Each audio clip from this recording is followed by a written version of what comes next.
Welcome proteins. तो एक और चैप्टर है, क्लास 6 का 8वां चैप्टर है ये हमारा, जल की विविध अवस्थाओं की यात्रा। काफ़ी इंटरेस्टिंग, काफ़ी इजी और काफ़ी इंपॉर्टेंट चैप्टर है और हम लोग काफ़ी इंजॉय करने वाले इस चैप्टर को। एक एक चीज़, छोटी बड़ी चीज़ हम लोग समझेंगे, हर एक पॉइंट को नोटिस करेंगे। ये आपके लिए बेहतरीन सा नोट्स मैंने तैयार कर रखा है, ठीक है। ये नोट आपको मिल जाएगा एंड में, आप इसको स्क्रीनशॉट वगैरह लेकर के अपने हैंड राइटिंग में लिख सकते हो, स्कूल में एग्जाम्स के लिए या कहीं पर भी आप इसका यूज़ कर सकते हैं। एक बेहतरीन नोट है ये, पीपीटी रिवीजन के फॉर्म में हम यूज़ करेंगे। एंड में इस वीडियो में 3 चीज़ें शामिल होने वाली हैं। एक तो आपको NCERT line by line explanation, दूसरा एनसीईआरटी का एक्सरसाइज जो हम देखेंगे, और तीसरा ये रिवीजन, क्विक रिवीजन पीपीटी के साथ, ठीक है। तो पूरा कंप्लीट चैप्टर, कुछ भी नहीं छूटेगा, हलवा बना के देंगे, सिर्फ निकल जाना है, चबाना नहीं है। एंड तक बस वीडियो को देख लो, चैप्टर तुम्हारा हल है, ठीक है।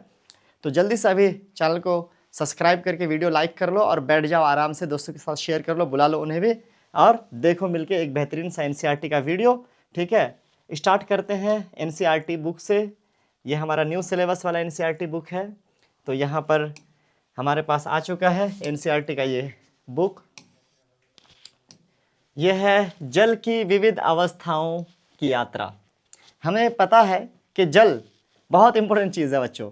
हम अपने डेली लाइफ में जल का उपयोग न जाने कितने रूप में करते हैं।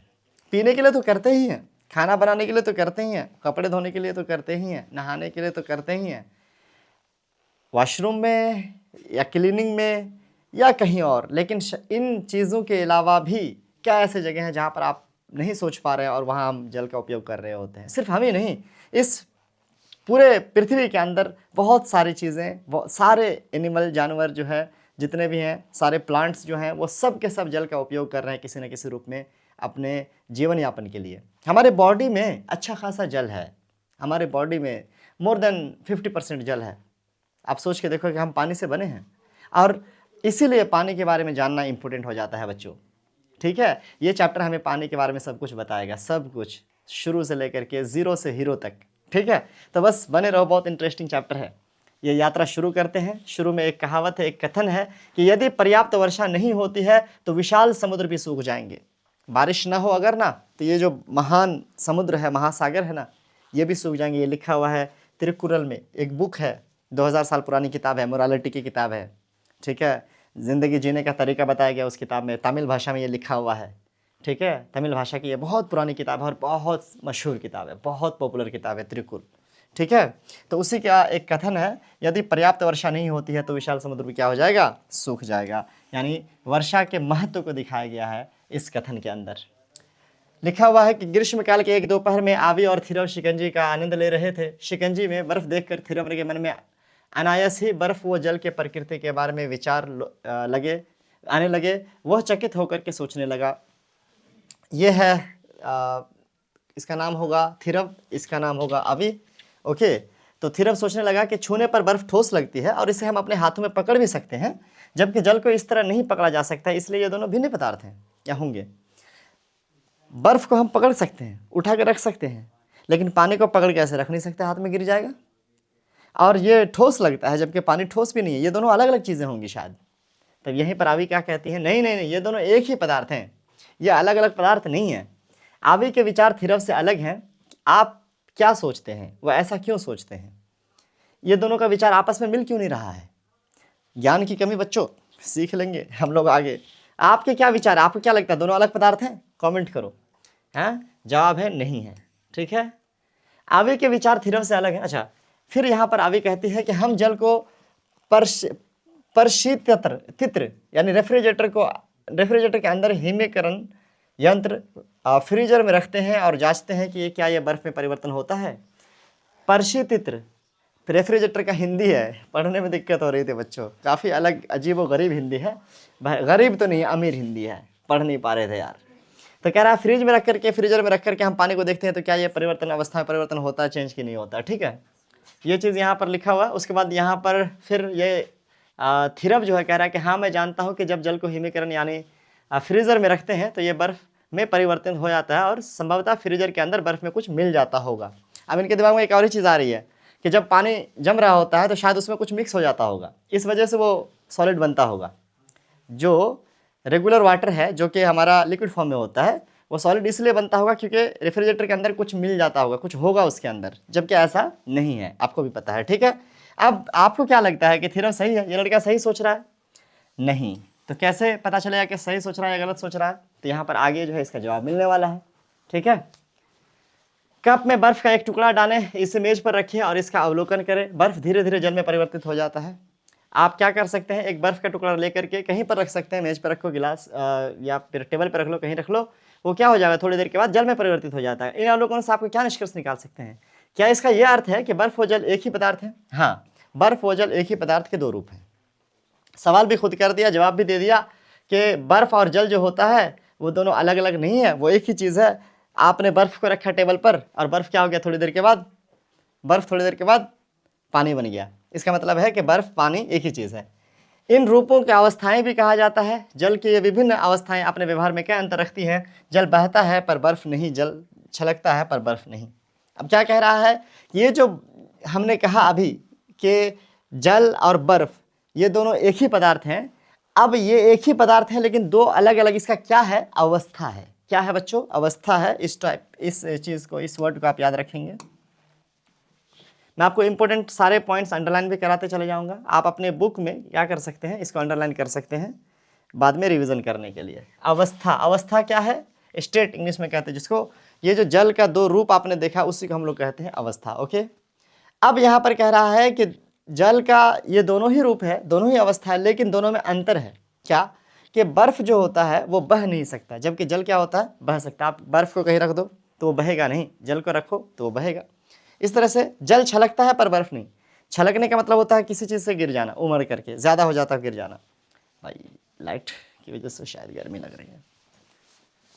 चलो, शुरू तो किया था जैकेट पहन के, पर हर बार ख़त्म करना पड़ता है जैकेट खोल के।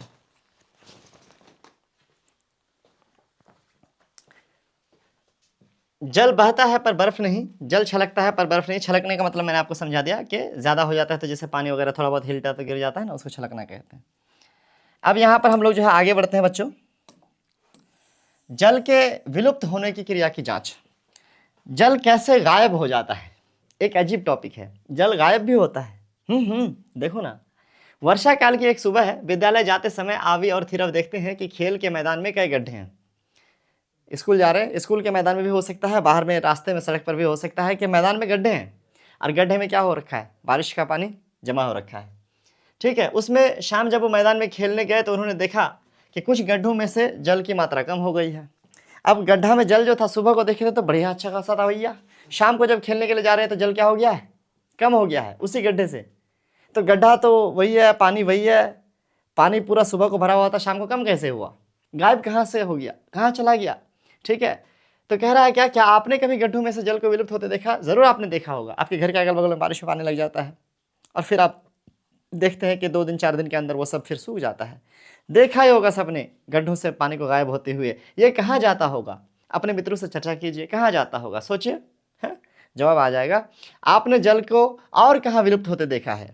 क्या आप कोई संभावित कारण सोच सकते हैं कि ऐसा क्यों होता होगा?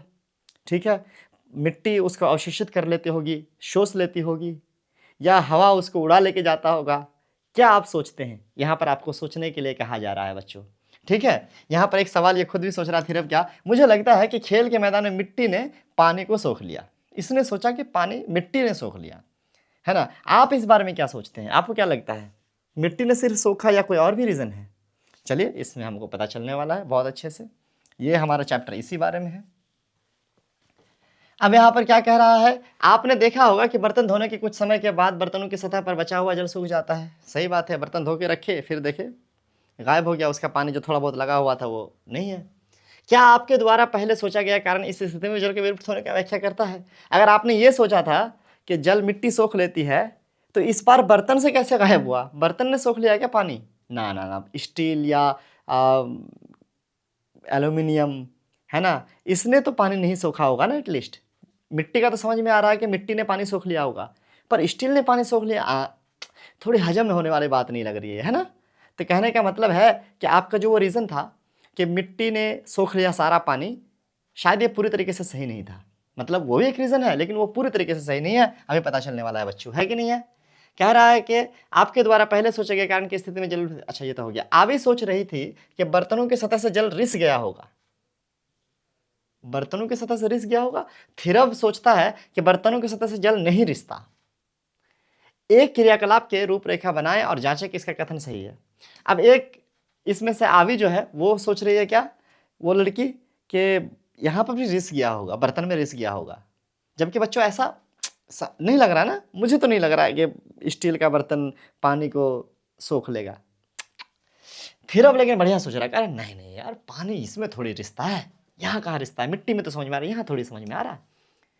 आइए जांच करें। इसमें आपको क्या करना है, स्टील का एक प्लेट लेना है, एक चम्मच उसमें जल डाल देना है, और दूसरी ओर रिश्ता है या नहीं देखना है। स्टील का प्लेट के नीचे देखना है, जाहिर सी बात है यार नहीं गिरेगा, है कि नहीं है। इसे नियमित अंतराल पर तब देखते हैं जब तक जल पूरी तरह से विलुप्त न हो जाए। मतलब पानी थोड़ा सा डाले और उसके बाद देखते रहते हैं धूप में रख करके ऐसे वैसे, पानी आ रहा है क्या, नीचे आ ही ना रहा है, लेकिन ऊपर से खर्चा हो जा रहा है भाई, खत्म हो जा रहा है।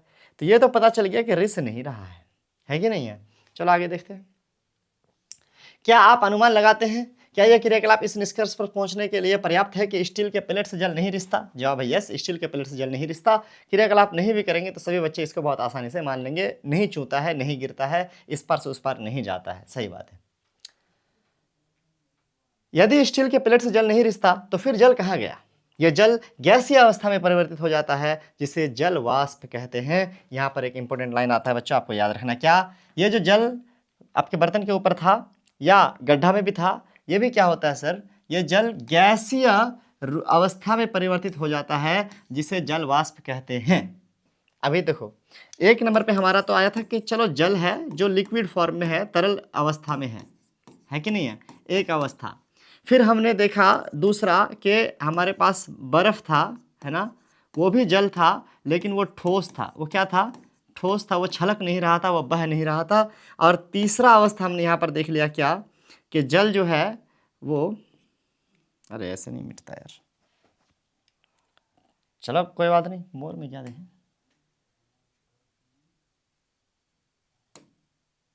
तो कलर चेंज करने का कलाकारी मेरी, कलाकारी मुझे फले देरी, ले भैया। अब जो है बर्फ जो है ठोस अवस्था में, अभी हमने देखा क्या कि पानी जो है वाष्प बन के उड़ जाता है भैया, क्या वाष्प बन के उड़ जाता है, ये इसका गैसीय अवस्था है। क्या है इसका, गैसीय अवस्था है, इसका हम लोग जल वाष्प कहते हैं। यानी अभी तक हमने पानी का 3 रूप देख लिया। चैप्टर शुरू होते हमें एक चीज पता चल गया कि पानी जो है बहुरूपिया है, बहुरूपिया है, एक बार जल जैसा है, एक बार लिक्विड है, एक बार बर्फ जैसा, एक बार सॉलिड है, तो एक बार वाष्प जैसा है, गैस है।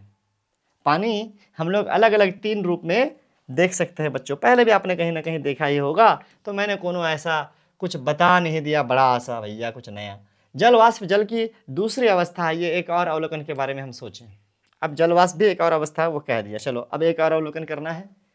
जहां आप देखते हैं कि जल विलुप्त हो रहा है, जब हम डोसा बनाते हैं तब हम गर्म तावे पर जल छिड़कते हैं और जल विलुप्त हो जाता है ना, ये कहाँ जाता होगा? एक तावा है, डोसा बनाने के लिए इस पर पानी छिड़क रहे मान लो, अब पानी छिड़कते हो तो ये पानी गायब हो जाता है भैया, जब ये गर्म हो रखा हो तब। ये कहाँ से गायब हुआ, ये पानी कहाँ गया होगा, है कि नहीं है, ये भी एक क्वेश्चन है। तो जवाब फिर वही है, गर्म होने की वजह से इस तवे का पानी भी वाष्प बन करके उड़ गया। अच्छा, वो जो पहले क्वेश्चन था गड्ढे का पानी, गड्ढे का पानी का जमीन पर रिसना, वो भी सही है, जमीन में भी रिसता है, और फिर वो जल वाष्प बन करके उड़ना, ये भी सही है। मतलब जमीन भी कुछ सोखता है और कुछ उड़ भी जाता है, दोनों हो रहा होता है एक साथ। यहाँ पे एक चित्र बनाना है, जल का क्या हुआ होगा इसके बारे में एक विस्तृत रेखा चित्र नामांकन और शीर्षक के साथ बनाइए। फोटो बनाइए कि इसमें से उड़ गया होगा, क्या करा होगा, अपने हिसाब से कोई एक फोटो तैयार कीजिए। आगे देखते हैं, ये आपको एक्स्ट्रा वर्क दिया गया है, आगे हम पढ़ते हैं। गर्म तावे पर जो जल छिड़का जाता है वो भाप में बदल जाता है। भाप वास्तव में जल वाष्प है, जिसका कुछ भाग जल की बूंदों में परिवर्तित हो जाता है। जल के वाष्प अवस्था में परिवर्तित होने की प्रक्रिया को वाष्पीकरण कहते हैं बच्चों। एक और इंपॉर्टेंट लाइन, क्या, जल के वाष्प अवस्था में परिवर्तित होने की प्रक्रिया को वाष्पीकरण या वाष्पन कहते हैं। आपसे पूछा जा सकता है कि वाष्पीकरण किसे कहते हैं, तो जल का जो तरल अवस्था में है उसका वाष्प में परिवर्तित होना, यानी गैसीय अवस्था में परिवर्तित होना क्या कहलाता है, वाष्पीकरण कहलाता है। फिर से याद रखिएगा, इवेपोरेशन कहते हैं इंग्लिश में, कि जल का तरल अवस्था से गैसीय अवस्था यानी वाष्प में परिवर्तित होना क्या कहलाता है बच्चों? वाष्पीकरण कहलाता है। इसको आप याद रखेंगे। वाष्पीकरण की प्रक्रिया कमरे में सामान्य तापमान पर भी लगातार होती रहती है। वाष्पीकरण होने के लिए आप नीचे आग देकर के गर्म करेंगे तभी होगा, ऐसा नहीं है। वाष्पीकरण सामान्य तापमान पर यानी रूम टेम्परेचर पर, जब गर्मी ठंडी की बात नहीं है, किसी भी मौसम में आपके रूम में नॉर्मली भी पानी रखा हुआ है तो वाष्पीकरण होगा। आप एक जग में पानी छोड़ के चले जाओ, 1 महीने के बाद रूम खोल के आओ, देखो वो पानी गायब मिलेगा। गायब नहीं तो कम से कम तो देखने को ज़रूर मिलेगा, और इतना कम कि आप नोटिस कर पाओगे बाज़ाब्ता। ठीक है, समझ पा रहे हो मेरी बात? तो कहने का मतलब है कि वाष्पीकरण होने के लिए ज़रूरी नहीं है कि एकदम से हीट होना चाहिए, आग वाला है ना, इलेक्ट्रिसिटी वाला, हीटर वाला, नहीं, बल्कि नॉर्मल टेम्परेचर पे भी क्या होता है, वाष्पीकरण की प्रक्रिया होती रहती है। ये एक बहुत इंपॉर्टेंट पॉइंट है, इसको आप याद रखेंगे। क्या? वाष्पीकरण की प्रक्रिया कमरे के सामान्य तापमान पर भी लगातार होती रहती है। वाष्पीकरण के बारे में एक इंपॉर्टेंट पॉइंट है, आप इसको अंडरलाइन कर लीजिएगा। क्या आप वाष्पीकरण के अन्य उदाहरण सोच सकते हैं? बिल्कुल, गीले कपड़े, पोंछा लगे फर्श, शरीर के पसीने का सूखना, इसके उदाहरण है कि नहीं है? सब में वाष्पीकरण हो रहा है। अब ये आप अंडरलाइन नहीं भी करो तो चलेगा, मैंने कर दिया पढ़ाने के लिए भैया, लेकिन जहाँ पर इंपॉर्टेंट होता है वो मैं आपको बता देता हूँ और बताते हुए चलूँगा ऐसे ही। क्या सोचते हैं अब आप? क्या सोचते हैं गड्ढों से जल के विलुप्त होने का कारण क्या है? सिर्फ भूमि के जल के कारण है? हाँ, क्या सिर्फ भूमि में सोखा रिसाव हुआ, या ख जल का वाष्पीकरण भी है, या ग इन दोनों के कारण है? तो इसका सही जवाब क्या हो जाएगा बच्चों? कि वहाँ पर भूमि में रिसाव भी हुआ और वहाँ पर वाष्पीकरण भी हुआ। जैसे आप अपने हाथों पर हैंड सैनिटाइजर मलते हैं, विलुप्त हो जाता है, इसका क्या कारण है? सैनिटाइजर अगर आपने लगाया होगा कोरोना में आपने, तो जिस सैनिटाइजर आप जैसे हाथ पे छिड़कते हो, अल्कोहलिक चीज़ है, परफ्यूम वगैरह लगाते हो, गायब हो जाता है। कहाँ जाता है? वाष्पीकृत हो जाता है। ये भी क्या हो जाता है? इवेपरेट हो जाता है। वो जो लिक्विड फॉर्म में था वो गैसियस फॉर्म में, वाष्प के फॉर्म में चेंज हो जाता है बच्चों। ठीक है, आगे बढ़ते हैं। इसका सही जवाब तो आपने समझ लिया, मैंने पहले भी एक बार बोला था। एक और रहस्य, अगले दिन आवेद हिरव ये दोनों जो है शिकंजी बनाने का फैसला करते हैं। तैयारी के दौरान वो कांच के गिलास में ठंडा जल लेते हैं और उसमें बर्फ के टुकड़े डालते हैं। शिकंजी बनाना है पीने के लिए, गर्मी के दिनों में हम शिकंजी पीते हैं नींबू उम्बू डाल के। तो वो देखा कि बर्फ़ लिया, गिलास में डाला, है ना, और उसके बाद क्या करा, इसमें बर्फ़ मान लो आइस क्यूब वगैरह डाल दिया, ऐसा है कि नहीं है, और इसमें डाला, मान लो वाटर भी था, ठीक है। अब ये क्या देख रहा है कि कुछ मिनटों के बाद कांच के गिलास के बाहरी परत पर कुछ रोचक दिखाई देता है। इसके बाहरी परत में क्या दिखता है? ऐसा, है ना, बाहरी परत पे ऐसा कुछ दिखाई देता है बच्चों। आखिर ये क्या होगा? आपने देखा है, नोटिस करा है? जवाब है यस। ठीक है, आइए एक क्रियाकलाप करते हैं और देखते हैं। ये देखिए एक क्रियाकलाप दिया है आपके सामने, देख सकते हैं यहाँ पे। इसमें आपको क्या करना है? बर्फ़ का टुकड़ा लेना है, पानी लेना है और एक गिलास में ऐसा रखना है। आप चाहे तो इसको ऐसा वाला गिलास, मतलब ट्रांसपेरेंट वाला ले सकते हैं, और आप चाहें तो फिट टू स्क्रीन कर लेते हैं। आप चाहे तो ऐसा ट्रांसपेरेंट ले सकते हैं, या आप चाहे तो क्या कर सकते हैं, स्टील वाला भी ले सकते हैं, कोई दिक्कत नहीं है। 5 मिनट तक बिना हिलाए डुलाए ऐसे रखना। उसके बाद आपको क्या अवलोकन करना है कि आपके मन में क्या सवाल आएगा, आपको यहाँ पर अवलोकित करने के बाद लिखना है। यानी आप जब इसको रखोगे 5 मिनट तक ऐसे बर्फ़ को और पानी को, तो आप देखोगे कि इसके ऊपर कुछ हो रहा है। क्या हो रहा है कि यहाँ पर बाहर भी पानी आ जा रहा है। तो जाहिर सी बात है आपके दिमाग में सवाल आएगा कि बाहर कैसे पानी आया? अंदर तो ठीक है मैंने रखा था, लेकिन बाहर कैसे आ गया? एक सवाल आएगा ना बच्चों। तो कहने का मतलब है कि आपका अवलोकन, आपने क्या क्या देखा वो लिखो, और फिर आपके दिमाग में क्या सवाल आया वो यहाँ पर लिखो। ठीक है, अब यहाँ पर उसका जवाब हम बताते हैं। आवी ने अवलोकन किया कि कांच के गिलास के बाहरी सतह पर जल की कुछ बूंदें दिखाई दे रही हैं।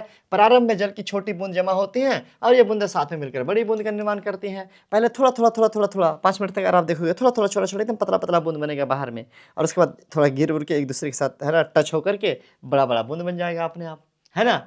कह रहा है क्या ये बूंदें बड़ी बूंद का निर्माण करती हैं? आप उपयुक्त प्रक्रिया धातु के पात्र के साथ भी करके देख सकते हैं। जरूरी नहीं कि शीशा गिलास हो, बल्कि आप स्टील के गिलास में भी देख सकते हो। आप ये जानने के लिए उत्सुक होंगे कि जल की बूंदें कहाँ से आ गई। कांच के गिलास के बाहरी सतह पर जल की बूंद का उपस्थिति को समझाते हुए उसके संभावित कारण बताइए। कि आप कांच के बूंद जो है ना, कांच के बाहर, गिलास के बाहर में वो कैसे आ गया, आपको उसके बारे में कारण आपको सोचना है। यहाँ पर मित्रों के साथ आपको डिस्कस कर रहा है। यहाँ पर जो मित्र हैं ये चारों तो नहीं है, 2 ही लोग हैं, आवी और थिरव ही हैं दोनों फोटो में। आई थिंक चश्मा नहीं है इसके पास रे, इसके पास ना ना ना, ये दोनों अलग अलग हैं। बहरहाल जो भी है, आप समझ लो, आप लोग भी 4 लोग हो, आप लोग क्या सोचोगे इसके बारे में? ये मान लो सोच रहे हो कि हो सकता है कि कांच के गिलास से बर्फ निकल कर पिघल गई हो, ये सोच रही है। अब ये सोच रहा ना, रे गिलास से कैसा निकलेगा रे, तू पागल वागल है क्या थोड़ी सी? कांच के गिलास से कहीं पानी निकलेगा तो फिर उसमें कहेला हम लोग पानी पीते हैं, वो तो फिर गिर ही जाएगा। फिर ये सोच रहे हैं पगलवा, वैसा नहीं होता है, लेकिन जब ठंडा बर्फ रखते हैं ना तब खाली निकलता है, नॉर्मल पानी नहीं निकलता है।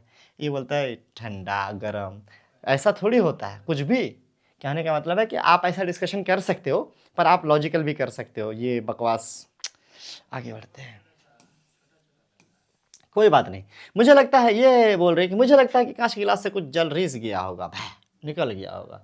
वही पगलवा ये कह रहा है क्या, ना ये रिस नहीं सकता, कांच के गिलास में जल का स्तर कम नहीं हुआ है अभी। लेकिन लॉजिक दिया है कि तुम जो कह रही है कि ये कांच के गिलास से है ना इधर बाहर पानी निकल गया होगा, तो अंदर में जो पानी था, अंदर में यहाँ तक मान लो पानी था, वो पानी थोड़ा कम होना चाहिए ना, बाहर निकला तो पानी कम होगा ना अंदर का। ये कम हुआ होगा, परंतु इतना भी नहीं हुआ होगा कि देख सकें। ये कह रहे है कम हुआ है, ऐसा थोड़ी कि नहीं हुआ है, लेकिन दिखा थोड़े ना, थोड़े सा निकला है ना, तो पता नहीं चल रहा है कि कम हुआ। ये कह रहा है एक लंबी और संकीर्ण बोतल में जल के स्तर में हुआ मामूली परिवर्तन भी सहायता से क्या कह रहा है कि तो हम लोग अगर पतला वाला ले लेंगे, मान लो सपोज कर, हम तो इससे भी बढ़िया एक और बोल दे रहे हैं कि अगर बंद बोतल में रख दे तब तो कैसे फिर मान लो बाहर निकलेगा, है ना। तो फिर नहीं, रिसने का मतलब तो साइड से भी हो सकता है ना, हाँ साइड से भी होगा। अच्छा, हम मार्क लगा देंगे उसमें, हम चिन्ह लगा देंगे, थोड़ा भी कम होगा, एकदम पतला सा चिन्ह लगाएंगे, है कि नहीं है। बहरहाल ये लोग बात कर रहे हैं और ये सब बहुत से सामान्य तापमान पर हम किसी और गिलास में जल ले सकते हैं और पता लगा सकते हैं। ये कह रहा है कि पतला वाला गिलास अगर लेंगे ना तो थोड़ा बहुत चेंजेस भी हम लोग को देखने को मिलेगा। सामान्य तापमान पर हम किसी और गिलास में जल ले सकते हैं और पता लगा सकते हैं कि कहीं जल का रिसाव तो नहीं हो रहा है। नहीं, ये चश्मा कहाँ से लेके आ गया भैया? मैं भी चश्मा लेके आऊँ क्या? मेरे पास भी है, 1 मिनट में लेके आता हूँ। हाँ,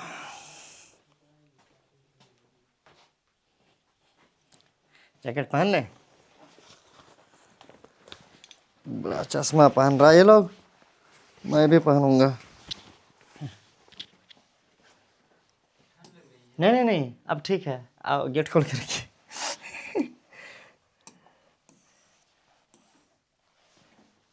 यहाँ पर जो है बहरहाल कह रहा है कि इस विषय पर आपके पास भी विभिन्न संभावित कारण हो सकते हैं। आप दूसरों के कारण से सहमत हैं और असहमत हैं, हो सकते हैं। आवी और थीरव ने भी कई संभावित कारणों पर चर्चा की। आप इन संभावित कारणों के विषय में क्या सोचते हैं जिनका उल्लेख 8.4 में किया गया ऊपर? उपयुक्त तर्क पर चर्चा करते रहे और इस चर्चा में सहायता करने वाले साक्ष्य खोजने के लिए क्रियाकलाप संचालित करें, है ना। सोचें कि ऐसे जल की बूंदें आपने कहाँ देखी हैं, है ना। मतलब कहने का है कि वही चीज़ डिस्कस कर रहा है कि गिलास के बाहर जो है पानी कहाँ से आया। आप सोचिए, आप और डिस्कस कीजिए अपने दोस्तों के साथ, और आप अपने हिसाब से रीजंस बताइए कि आखिर क्यों ऐसा हुआ, आखिर क्यों मेरे ही साथ, क्यों गिलास के साथ ही, क्यों, है कि नहीं बच्चों। और आपने कहाँ देखा है? तो यहाँ पर एक फूल का फोटो दिया, आपने यहाँ पर भी ज़रूर देखा होगा, अपने घर पे, स्कूल में या कहीं और। पौधों के ओस की बूंदें देखी होंगी। हम सुबह के समय में जब ओस की बूंदें अधिक दिखा देती हैं, लेकिन जब हम आधे भरे बर्तन में जल उबालकर उसे स्टील के प्लेट से ढक देते हैं तो जल की कुछ बूंदें प्लेट के भीतरी सतह पर जमा हो जाती हैं। ये जल की बूंदें कहाँ से आती हैं, इसके बारे में आप क्या सोचते हैं? अच्छा, एक चीज़ और यहाँ पर क्या कह रहा है कि सुबह के टाइम में ये दिखाई देता है, दोपहर में जाइएगा तो गायब हो जाता है, तब ये कहाँ गया होगा? ये भी सोचने वाली बात है। उसके अलावा अच्छा, ये तो वाष्पीकरण हो गया होगा, पहले वाला सवाल का जवाब, लेकिन ये आया कहाँ से है? अच्छा, वो भी पता चल जाएगा, टेंशन मत लो। उसके अलावा एक और सवाल दिया है कि मान लो खाना वाना बनाते हैं, तो खाना वाना बनाते हैं या फिर चाय भी बनाओ ना, आप क्यों खाना बनाओगे, चाय बनाओ, ठीक है। फिर आप उसको ढको प्लेट से, फिर आप प्लेट को ऐसे पलटा करके देखो तो वो प्लेट के में भी क्या लगा रहता है? छोटा छोटा पानी का बूंद लगा रहता है। तो प्लेट तो हमने सूखा वाला डाला था, ये अंदर से क्यों गीला हो रहा है कि नहीं है? कहने का मतलब है कि ये सवाल भी आपके दिमाग में आना चाहिए, तब ना जवाब देंगे हम, नहीं तो क्या पढ़ाएंगे साइंस में? बताइए क्या पढ़ाएंगे जब सवाल आपके दिमाग में नहीं आएगा तो।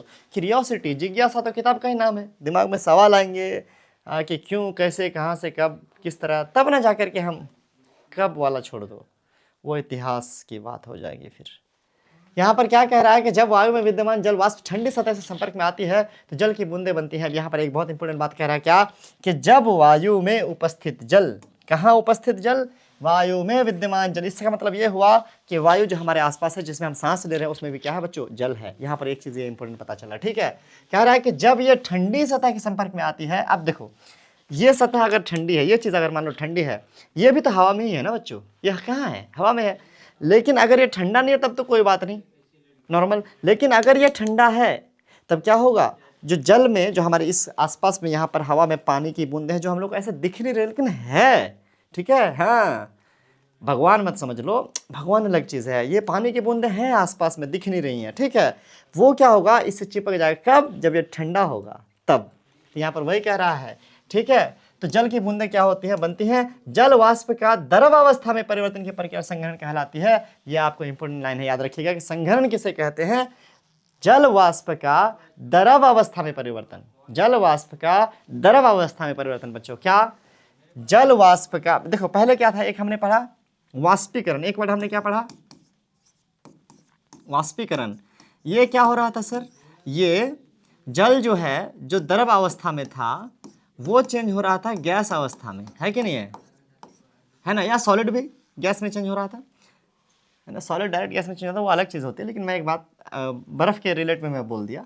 उसके अलावा यहाँ पर एक वर्ड आ गया हमारे पास, क्या, संघनन। क्या वर्ड आ गया बच्चों, संघनन। संघनन कब होगा, जब जो द्रव है ये कहाँ से बनेगा, द्रव बनेगा किससे, द्रव बनेगा हमारा वाष्प से, किससे, वाष्प से।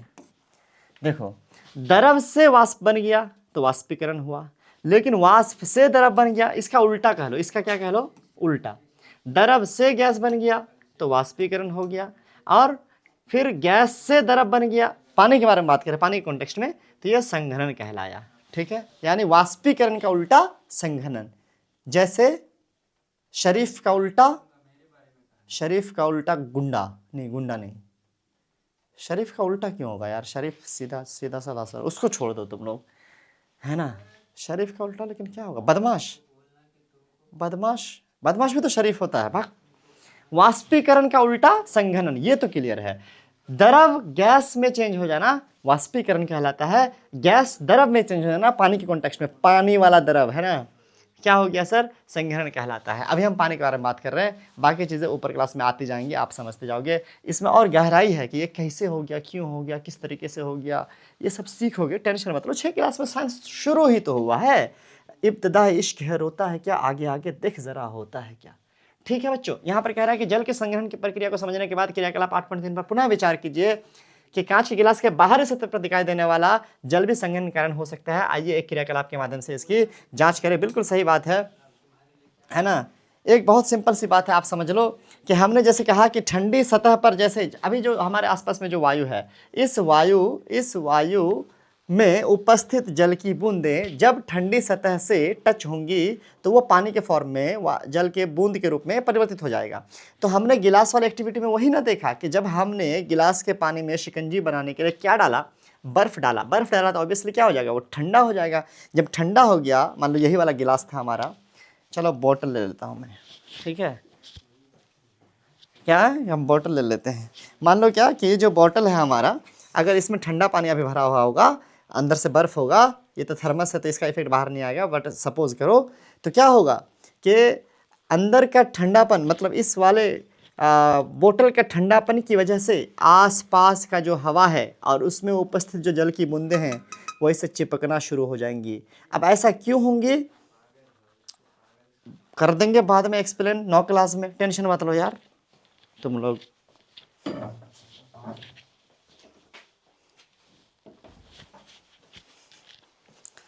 ठीक है, आगे बढ़ते हैं।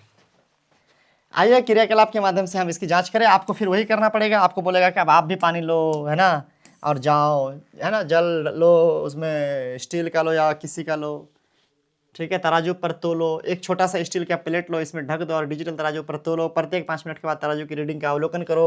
आप करना क्या है, इसको आप मेरी बात समझो, डायरेक्ट मैं बता देता हूँ। मान लो ये गिलास है, आपने इसमें क्या करना है, इसमें पानी ले लेना है, ठीक है, आपने पानी ले लिया। अब इसमें बर्फ़ भी डाल देना है। क्या डाल देना है बच्चों, इसमें, चलो यही वाला कर देते हैं बर्फ़, है ना, इसमें बर्फ़ का टुकड़ा भी डाल देना है, ठीक है, इसमें बर्फ़ का टुकड़ा डाल देना है। डाल दिए। अब क्या कर देना है, इसको एक तराजू पे रख देना है। किस पे रख देना है, तराजू पे रख देना है। मान लो ये तराजू है, ठीक है, तराजू में रीडिंग है, ये कांटा उठा हुआ है, यहाँ पर क्या होता है, नंबर्स लिखे रहते हैं, है कि नहीं है, इसमें नंबर्स लिखे होते हैं, ठीक है। तो ये आपको क्या करना है, वेट कर लेना है, तोल लेना है कि इसमें कितना ग्राम हुआ। अब आपको थोड़ी देर वेट करना है, देखो 0 minute, 5 minute, 10 minute, 15 minute, 20 minute, 25 minute, और आपको वेट जो है धीरे धीरे बढ़ता हुआ दिखेगा बच्चों। इसके बाहर जैसे जैसे पानी की बूंदें आती जाएंगी, आसपास के हवा से जो जल वाष्प है वो जैसे जैसे उससे चिपकता जाएगा और वो पानी के बूंद के रूप में परिवर्तित होता जाएगा, इवन कि वो नीचे गिरना भी शुरू हो जाएगा, मे भी यहाँ पे नीचे गिरना भी शुरू हो जाएगा, है कि नहीं तराजू में। तो वैसे वैसे हम देखेंगे कि यहाँ पर जो वेट हमारे पास आ रहा है, मान लो पहले इसका वेट था मान लो 120 ग्राम, है ना, तो हो सकता है कि 5 मिनट के बाद 121 ग्राम हो जाए, है ना, और 25 मिनट के बाद 125 ग्राम हो जाए, ऐसा संभव है, ऐसा संभव है बच्चों, ठीक है। तो आप क्या देखोगे कि इसका वेट बढ़ रहा है। आप सोच के बताओ कि अगर इसके अंदर से रिसाव होता तो जितना वेट था उतना ही रहता, क्योंकि अंदर से बाहर आया, बाकी नापा तो वो पहले गया था। तो ऐसा अगर होता तो ये हमारा वेट में चेंज नहीं देखने को मिलता, लेकिन वेट में चेंज देखने को मिल रहा है। इससे ये प्रूव हो रहा है कि भाई अंदर से तो ना आ रहा है, ये बाहर से कहीं से एक्स्ट्रा ऐड हो रहा है, तभी तो बाहर से और ऐड होगा और जुड़ेगा तब ना वेट बढ़ेगा। अंदर ही मान लो सपोज करो एक मरतबा मैं तराजू पे खड़ा हो गया ऐसे, अब मेरे जितने कपड़े वपड़े हैं पहना होना सब ऐसा, तो बराबर मान लो दिखा दिया कि 57 किलो हुआ, ठीक। अब मान लो कि ये कपड़ा उपड़ा सब ये वैसा ही रहेगा, भले ही मैं इसको उतार के हाथ में रख लूँ, है कि नहीं है, लेकिन ये मेरे ही बॉडी में है, अभी भी मेरे ही पास है, तो वेट वही रहेगा। मैं इसको उतार के हाथ में रख लूँ या माथा पे रख लूँ, है कि नहीं है, या पूरे में से निकल के एक साइड में कर लूँ, वेट वही रहेगा। लेकिन मान लो कि बाहर से मैं 4 ठो और ले लूँगा जैकेट, तब ना मेरा वेट बढ़ेगा। बस वही कहानी समझ लो, है कि नहीं है। तो कुल मिला, अच्छा तुम लोग सोचोगे कि चश्मा पहन के क्यों शुरू कर दिया, ये क्या बात हुई सर, क्या आप बस मजाक मजाक में चश्मा पहन। देखो बेसिकली मुझे कुछ प्रॉब्लम हो रखी है, 1 हफ्ते पहले पिछले संडे को आँख में कुछ हो गया था एक्सीडेंटली, जिसकी वजह से लाइट सेंसिटिविटी हो रखी थी। लास्ट वीडियो मैंने चश्मा पहन करके ही बनाया, बट सोचा था इस बार के ज़रूरत नहीं पड़ेगी, पर मैं देख रहा था काफ़ी चुभ रहा था मुझे लाइट, है ना, और अभी दवाई ववाई जो है डाल के आया, तो कहने का मतलब है इसलिए मैंने लगा लिया। तो तुम लोग इसको भैया कुछ और समझ नहीं लाना, कुछ चौड़ वौड़ नहीं है, कुछ छड़ मोमेंट क्रिएट करने का मेरा मन नहीं है, ऐसी कोई बात नहीं है यार, मजाक मजाक में पहन लिया ताकि काम हो जाए मेरा। देखो अब पूर्वानुमान लगाना है कि भाई इसका बढ़ेगा कि नहीं वेट, और फिर बाद में आप उसको सही करना है। अब इसको यहाँ पर लिखा हुआ है, कुछ इंपॉर्टेंट चीज़ें हम लोग देखते हैं, ठीक है। क्या लिखा हुआ है कि क्या आप निष्कर्ष आपके पूर्वानुमान से मेल खाते हैं, अपने परीक्षण की व्याख्या करें, है ना। अब यहाँ पर एक सवाल भी आपसे पूछा गया कि वायु में जल वाष्प की मात्रा को, नहीं एक एक्स्ट्रा नॉलेज है और ये बहुत इंपॉर्टेंट भी है। वायु में जल वाष्प की जो मात्रा है इसको आर्द्रता भी कहा जाता है। क्या कहा जाता है बच्चों, आर्द्रता। वायु में जल वाष्प की मात्रा, देखो मैं एग्जांपल देता हूँ, मान लो क्या है, ये हमारा इतना दूर का वायु है, 1 फीट चौड़ा, 1 फीट लंबा, 1 फीट ऊंचा, ठीक है। चलो 3D बना दे क्या, ये लो, ठीक है। इसमें क्या होगा, वायु होंगे, मान लो इसमें बहुत सारा वायु है कि नहीं है, ये सब वायु के हम पार्टिकल्स बना दिए, ठीक है। अब इसमें क्या है, पानी की बूंदे भी हैं इसमें, हम मान लो इसका कलर चेंज कर देते हैं, ठीक है। इसमें मान लो पानी के बूंदे भी हैं, इस वायु में क्या है, पानी के बूंदे भी हैं। अब मान लो क्या कि ये 1 फीट चौड़ा, 1 फीट लंबा और 1 फीट ऊंचा था, है कि नहीं है। अब इसमें मान लो कि कुल ये जो पानी का बूंद है ना, वो मान लो 100 है, कितना है, 100 है, सपोज करो इसमें पानी के बूंद कितने हैं, 100 हैं।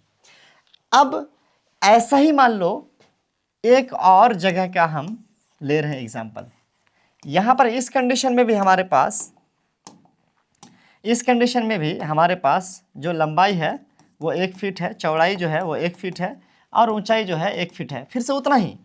इस कंडीशन में भी हमारे पास क्या है, ये सब मान लो क्या वायु के पार्टिकल्स हैं, ये सब वायु के पार्टिकल्स हैं, ठीक है। और इसमें जल की बूंदें हैं, इसमें जल की बूंदें हैं, ये सब है ना, ये सब जल की बूंदें हैं सपोज करो। अब इस कंडीशन में हम क्या देख रहे हैं कि जल की बूंदें 150 है, क्या है सर, 150 है। यहाँ पर जल की बूंदें कितनी थी, 100 थी। मेरी बात ध्यान समझना है, मैं कुछ इंपॉर्टेंट पॉइंट बता रहा हूँ। यही आर्द्रता है बच्चों, यही आर्द्रता है कि बराबर वॉल्यूम में पार्टिकल्स यानी मॉलिक्यूल्स या वो चीज़, पानी की बूंदें कितनी हैं, वो आर्द्रता कहलाती हैं। आर्द्रता ज़्यादा है कहने का मतलब है कि पानी की बूंदें हवा में ज़्यादा मौजूद हैं। आर्द्रता कम है कहने का मतलब है कि पानी की बूंदें हवा में कम है।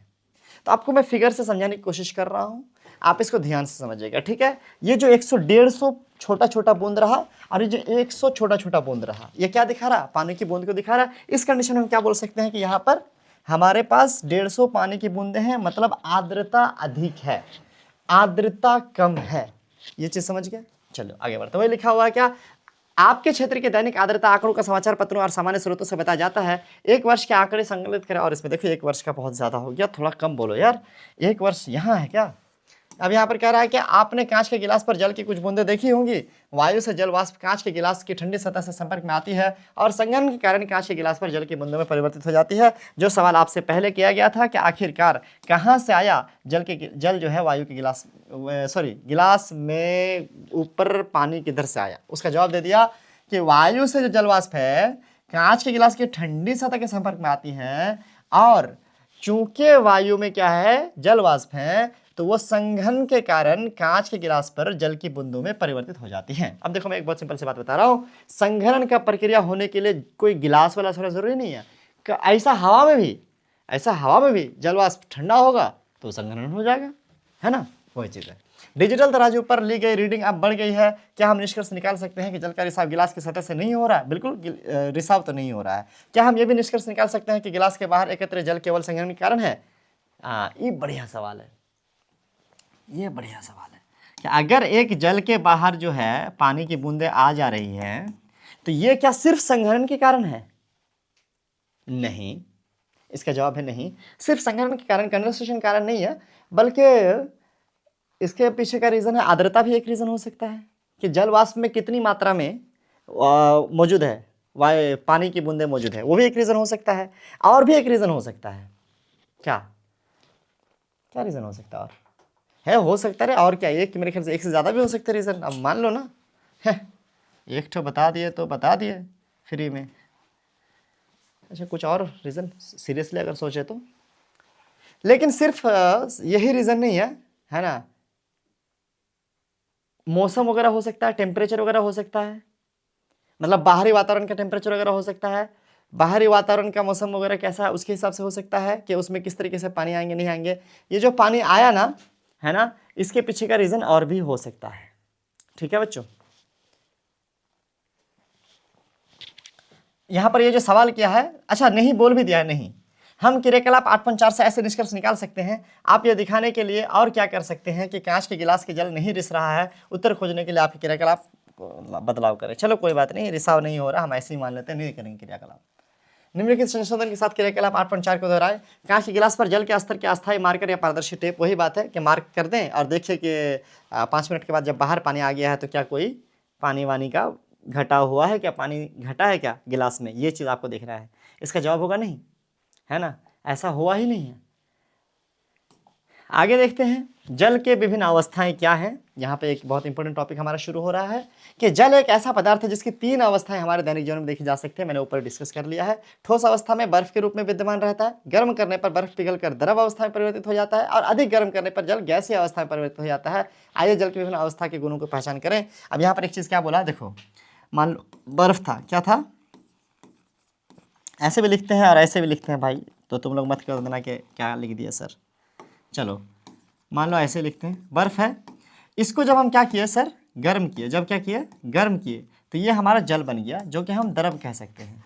इसको और अधिक गर्म किए, इसको और अधिक क्या कर दिए हम, गर्म किए, तो ये हमारा वाष्प बन गया। क्या बन गया बच्चों, वाष्प बन गया। और ये जो जल का ये जो ठोस है ना, तरल है, और ये जो गैसीय अवस्था है, इसको हम लोग अवस्था कहते हैं। जो रूप है इसी को हम लोग क्या कहते हैं, अवस्था कहते हैं। 1 2 3, तो 3 अवस्था है पानी का। और हमने यहाँ पर ये चीज़ ऊपर भी देखा और यहाँ पर फिर से क्या हो गया, हमको क्लियर किया गया है। एक क्रियाकलाप दिया गया है, इस क्रियाकलाप में क्या करना है आपको, दूसरे आकार के पात्र में स्थानांतरित करें, बर्फ के टुकड़े के आकार में क्या परिवर्तन देखते हैं आप अवलोकन करें। कहने का मतलब है कि बर्फ लीजिए, बर्फ को एक गिलास में रख लीजिए, सपोज करिए, उसको निकाल करके एक प्लेट में रख लीजिए। क्या बर्फ चेंज हो गया, बर्फ मान लो 4 कोना था, तो क्या आप गिलास में रखने के, गिलास में जो बर्फ 4 कोना था, प्लेट में आने के बाद क्या वो 3 कोना हो गया, गोल हो गया, कुछ बदल गया क्या, नहीं, इस तरीके से जल के एक पात्र से अलग आकार वाले दूसरे पात्र में डालें, अवलोकन करें। अच्छा, अब बर्फ नहीं, अब पानी लो डायरेक्ट। अब पानी लेके गिलास में जो था पानी, उसको अब प्लेट में डालो। तो गिलास में पानी था गिलास के जैसा, अब प्लेट में पानी है प्लेट जैसा चिपटा, है कि नहीं है? वही चीज़ अवलोकन करने के लिए कह रहा है। एक साफ सतह पर जल डालें और देखें कि क्या कैसे फैलता है। जब आप जल में जल वाष्पीय रूप में परिवर्तित हो जाता है तो ये जल वाष्प कैसे प्रसारित होता है, इसकी तुलना जल के प्रसारण से व्यवहार से कीजिए। आपको क्या करना है, मान लो एक प्लेट में आप ले लीजिए, ठीक है। उसके बाद आप थोड़ा पानी यहाँ पर डालिए, ठीक है, पानी की बूंद डालिए और देखिए कैसे ये फैलता है। ऑब्जर्व कीजिए कि एकदम प्यार से फैलता है भाई। अब सोचो कि ये तो चलो तरल था, तो ऐसे फैल गया 2D में, इधर लंबाई चौड़ाई लंबाई चौड़ाई लंबाई चौड़ाई में फैलेगा। किसमें फैलेगा? तो लंबाई में, तो चौड़ाई में, इसमें ना फैलेगा। ऊपर थोड़ी जाएगा, ऊपर तो नहीं है जाएगा। लेकिन अगर मान लो कि हवा में जल वाष्प बन के ये उड़ा, यही पानी का बूंद जल वाष्प बन के उड़ा, यही पानी का बूंद जल वाष्प बन के उड़ा, तो उस टाइम में तो वो इधर भी जा सकता है, इधर भी जा सकता है, इधर भी जा सकता है कि नहीं है? कहने का मतलब है कि अच्छा, बोर्ड के पीछे, बोर्ड के अगू, है कि नहीं है? यानी 3D में जा सकता है कि नहीं जा सकता बच्चों? आंसर है यस। एक मिनट फिर में।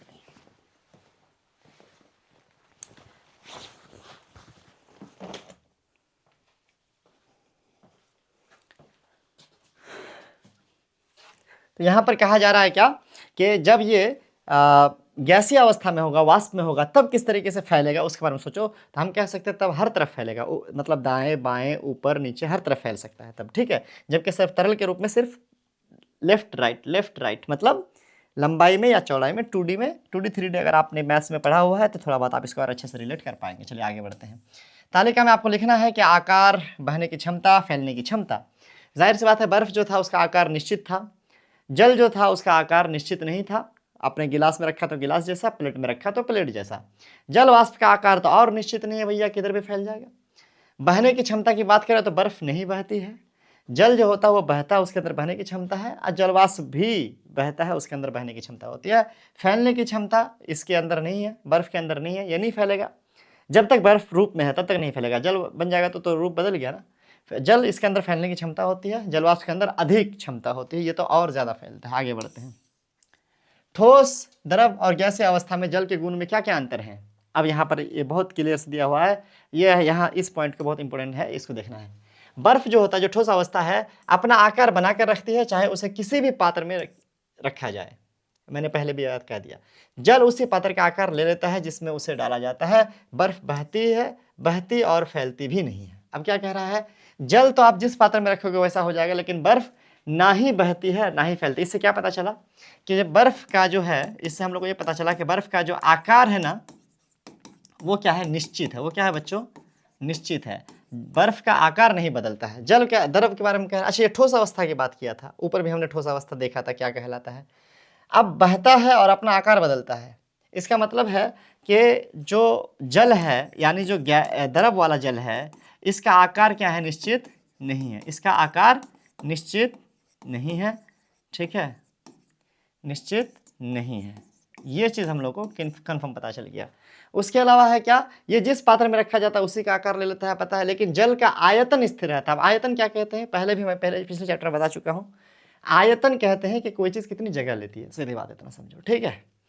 अगर मान लो कि बर्फ़ है, आप बर्फ़ को हवा में रखो तो भी जितनी जगह लेगी, उसको आप किसी गिलास में रखो, बाल्टी में रखो, उतनी ही जगह लेगी। ऐसे ही पानी की अगर बात करें, जो जल द्रव अवस्था में होता है, उसको अगर आप गिलास में रखो किसी, तो जितना जगह लेगा, उसको बोतल में रखो, उसको टंकी में रखो या प्लेट में, उतना ही जगह लेगा, उससे कम या ज़्यादा नहीं। तो कोई चीज़ कितनी जगह लेती है, जगह घेरती है, उसका आयतन कहते हैं, ठीक है बच्चों। तो कुल मिलाकर बात है कि बर्फ़ का भी आयतन फिक्स है, जितना जगह लेना है लेगा हर जगह, और जल का भी आयतन फिक्स है। यहाँ पर इतनी चीज़ें हो गई। अब आते हैं किसके बारे में, वाष्प के बारे में।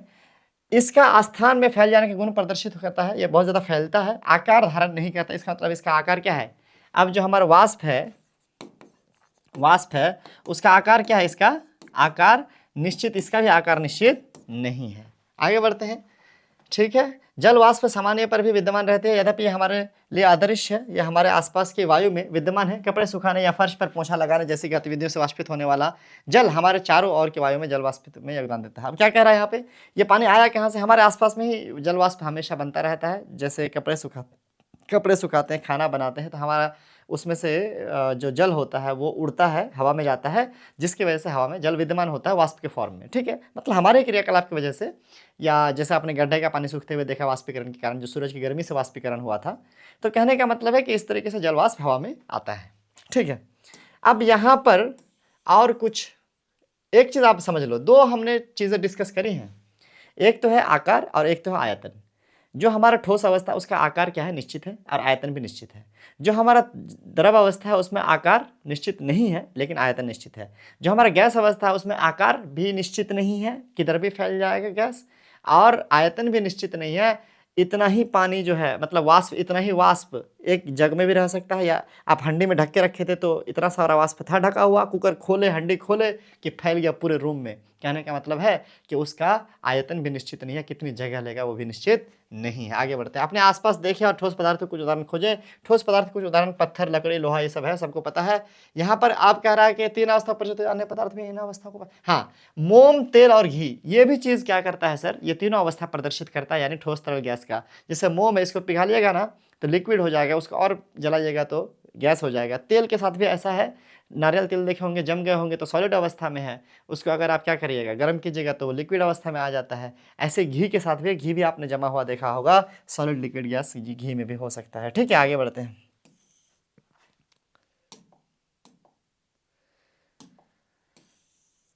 क्या आपने कभी ध्यान दिया है कि रसोई घर के प्रवेश के बिना भी खाना के पकाने का गंध अनुभव कर सकते हैं? ये गंध हम तक कैसे पहुंचती है? इसके लिए स्वादिष्ट खाना पकाने का सुगंध वायु के माध्यम से फैलती है और हमारे नाक तक पहुंचते, वाली रसोई घर में हम ना हो। भाई बिल्कुल सिंपल सी बात है, सब्जी बन रहा है, कुछ बन रहा है, तो उसमें से जो वाष्प है वो निकलता है और वो फैलता है। वाष्प कहीं भी जा सकता है, हर दिशा में फैलता है, वो फैल करके आप बाहर बैठे हुए तो वहाँ पर पहुँच जाता है, हमारे नाक में, नाक तक पहुँच जाता है, जिसकी वजह से हम वो सेंस करते हैं, वो फील कर पाते हैं उस सेंट को, है ना, और हमें बाहर बिरयानी का सेंट मिल रहा होता है, ठीक है। आगे बढ़ते हैं भाई। गैसों के अन्य उदाहरण क्या है जिनके बारे में आप सोच सकते हैं? ऑक्सीजन व कार्बन डाइऑक्साइड के विषय में आप क्या कहेंगे? बिल्कुल वो भी गैस के उदाहरण है, ऑक्सीजन, कार्बन डाइऑक्साइड भी क्या है, गैस है। हालांकि वो अलग बात है कि गैस को कंप्रेस करके लिक्विड बनाया जा सकता है, वो सब ऊपर क्लास की चीज़ है, उसको छोड़िए, लेकिन ये गैस तो गैस है भैया। हम जल की अवस्था कैसे परिवर्तित कर सकते हैं? अब हम लिक्विड को सॉलिड, सॉलिड के लिक्विड कैसे बना सकते हैं? गर्म करके। लेकिन फिर भी पढ़ लो यार। अब तक हम ये जान चुके हैं कि जल ठोस, द्रव और गैसीय अवस्था में विद्यमान होता है ना। आप जल की अवस्था में परिवर्तन कर सकते हैं, बिल्कुल कर सकते हैं। आप बर्फ को तुरंत उसके द्रव अवस्था में कैसे परिवर्तन कर सकते हैं? गर्म करके। यदि हम बर्फ को जल और जल के वाष्प में परिवर्तन करना चाहें तो ऊष्मा की आपूर्ति करनी होगी, उसमें ऊष्मा देना होगा, हीट देना होगा, ठीक है। आगे बढ़ते हैं। यदि हमें जल के बर्फ में परिवर्तन करना है तो क्या करना होगा?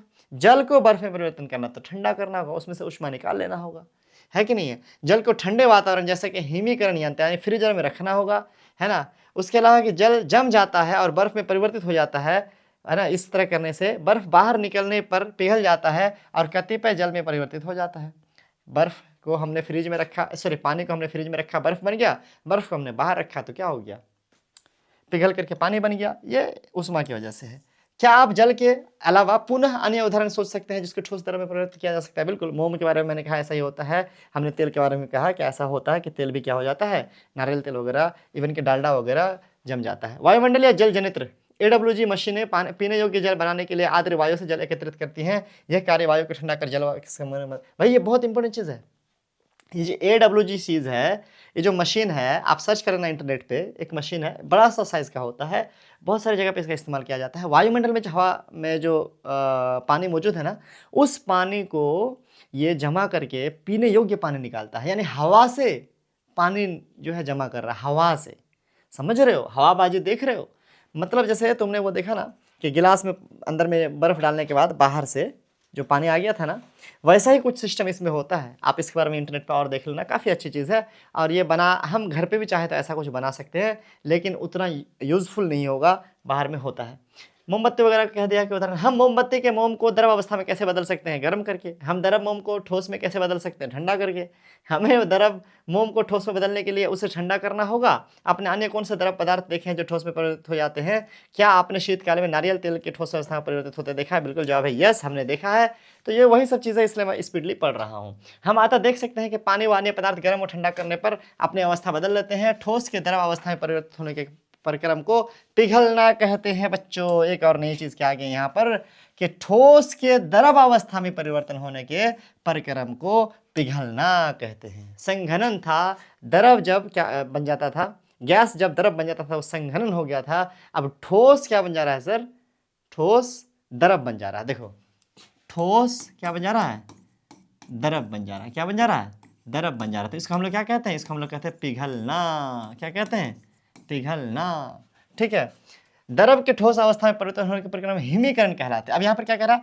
द्रव का ठोस, देखो ठोस का द्रव, द्रव का ठोस क्या हो गया? हिमीकरण कहलाता है। क्या कहलाता है? हिमीकरण कहलाता है। सॉलिडिफिकेशन होगा क्या इंग्लिश में? ठीक है, हिमीकरण कहलाता है। वहां पर क्या था? गैस का द्रव में और द्रव का गैस में। यहाँ पर क्या है? ठोस का द्रव में और द्रव का ठोस में। ठीक है, याद रखेंगे इसको। आगे बढ़ते हैं। हिमीकरण और पिघलना इंपॉर्टेंट है, याद रखिएगा। आइए एक जांच करते हैं। बॉक्स में दिए गए शब्दों का प्रयोग करके जल के परिवर्तन विभिन्न अवस्थाओं के बारे में यहाँ पर आपको अभी जो हमने पढ़ा उसको एक बार कर लेते हैं रिपीट। देखो इसको भर लेना है। ठोस है, यहाँ पर कर दो आप द्रव, है ना, और यहाँ पर कर दो आप गैस। तीनों भर दिए। अब देखो पिघलना क्या है? ठोस का द्रव बन जाना पिघलना है। द्रव का गैस बन जाना क्या कहलाएगा?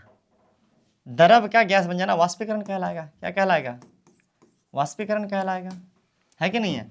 ऐसे ही द्रव का ठोस बनना, है ना, यहाँ पे क्या होगा? जमना कहलाएगा। क्या कहलाएगा? जमना। द्रव का ठोस बनना जमना, है ना, इसको हम लोग हिमीकरण कहेंगे। यहाँ पर जमना वर्ड है इसलिए मैंने जमना दिया।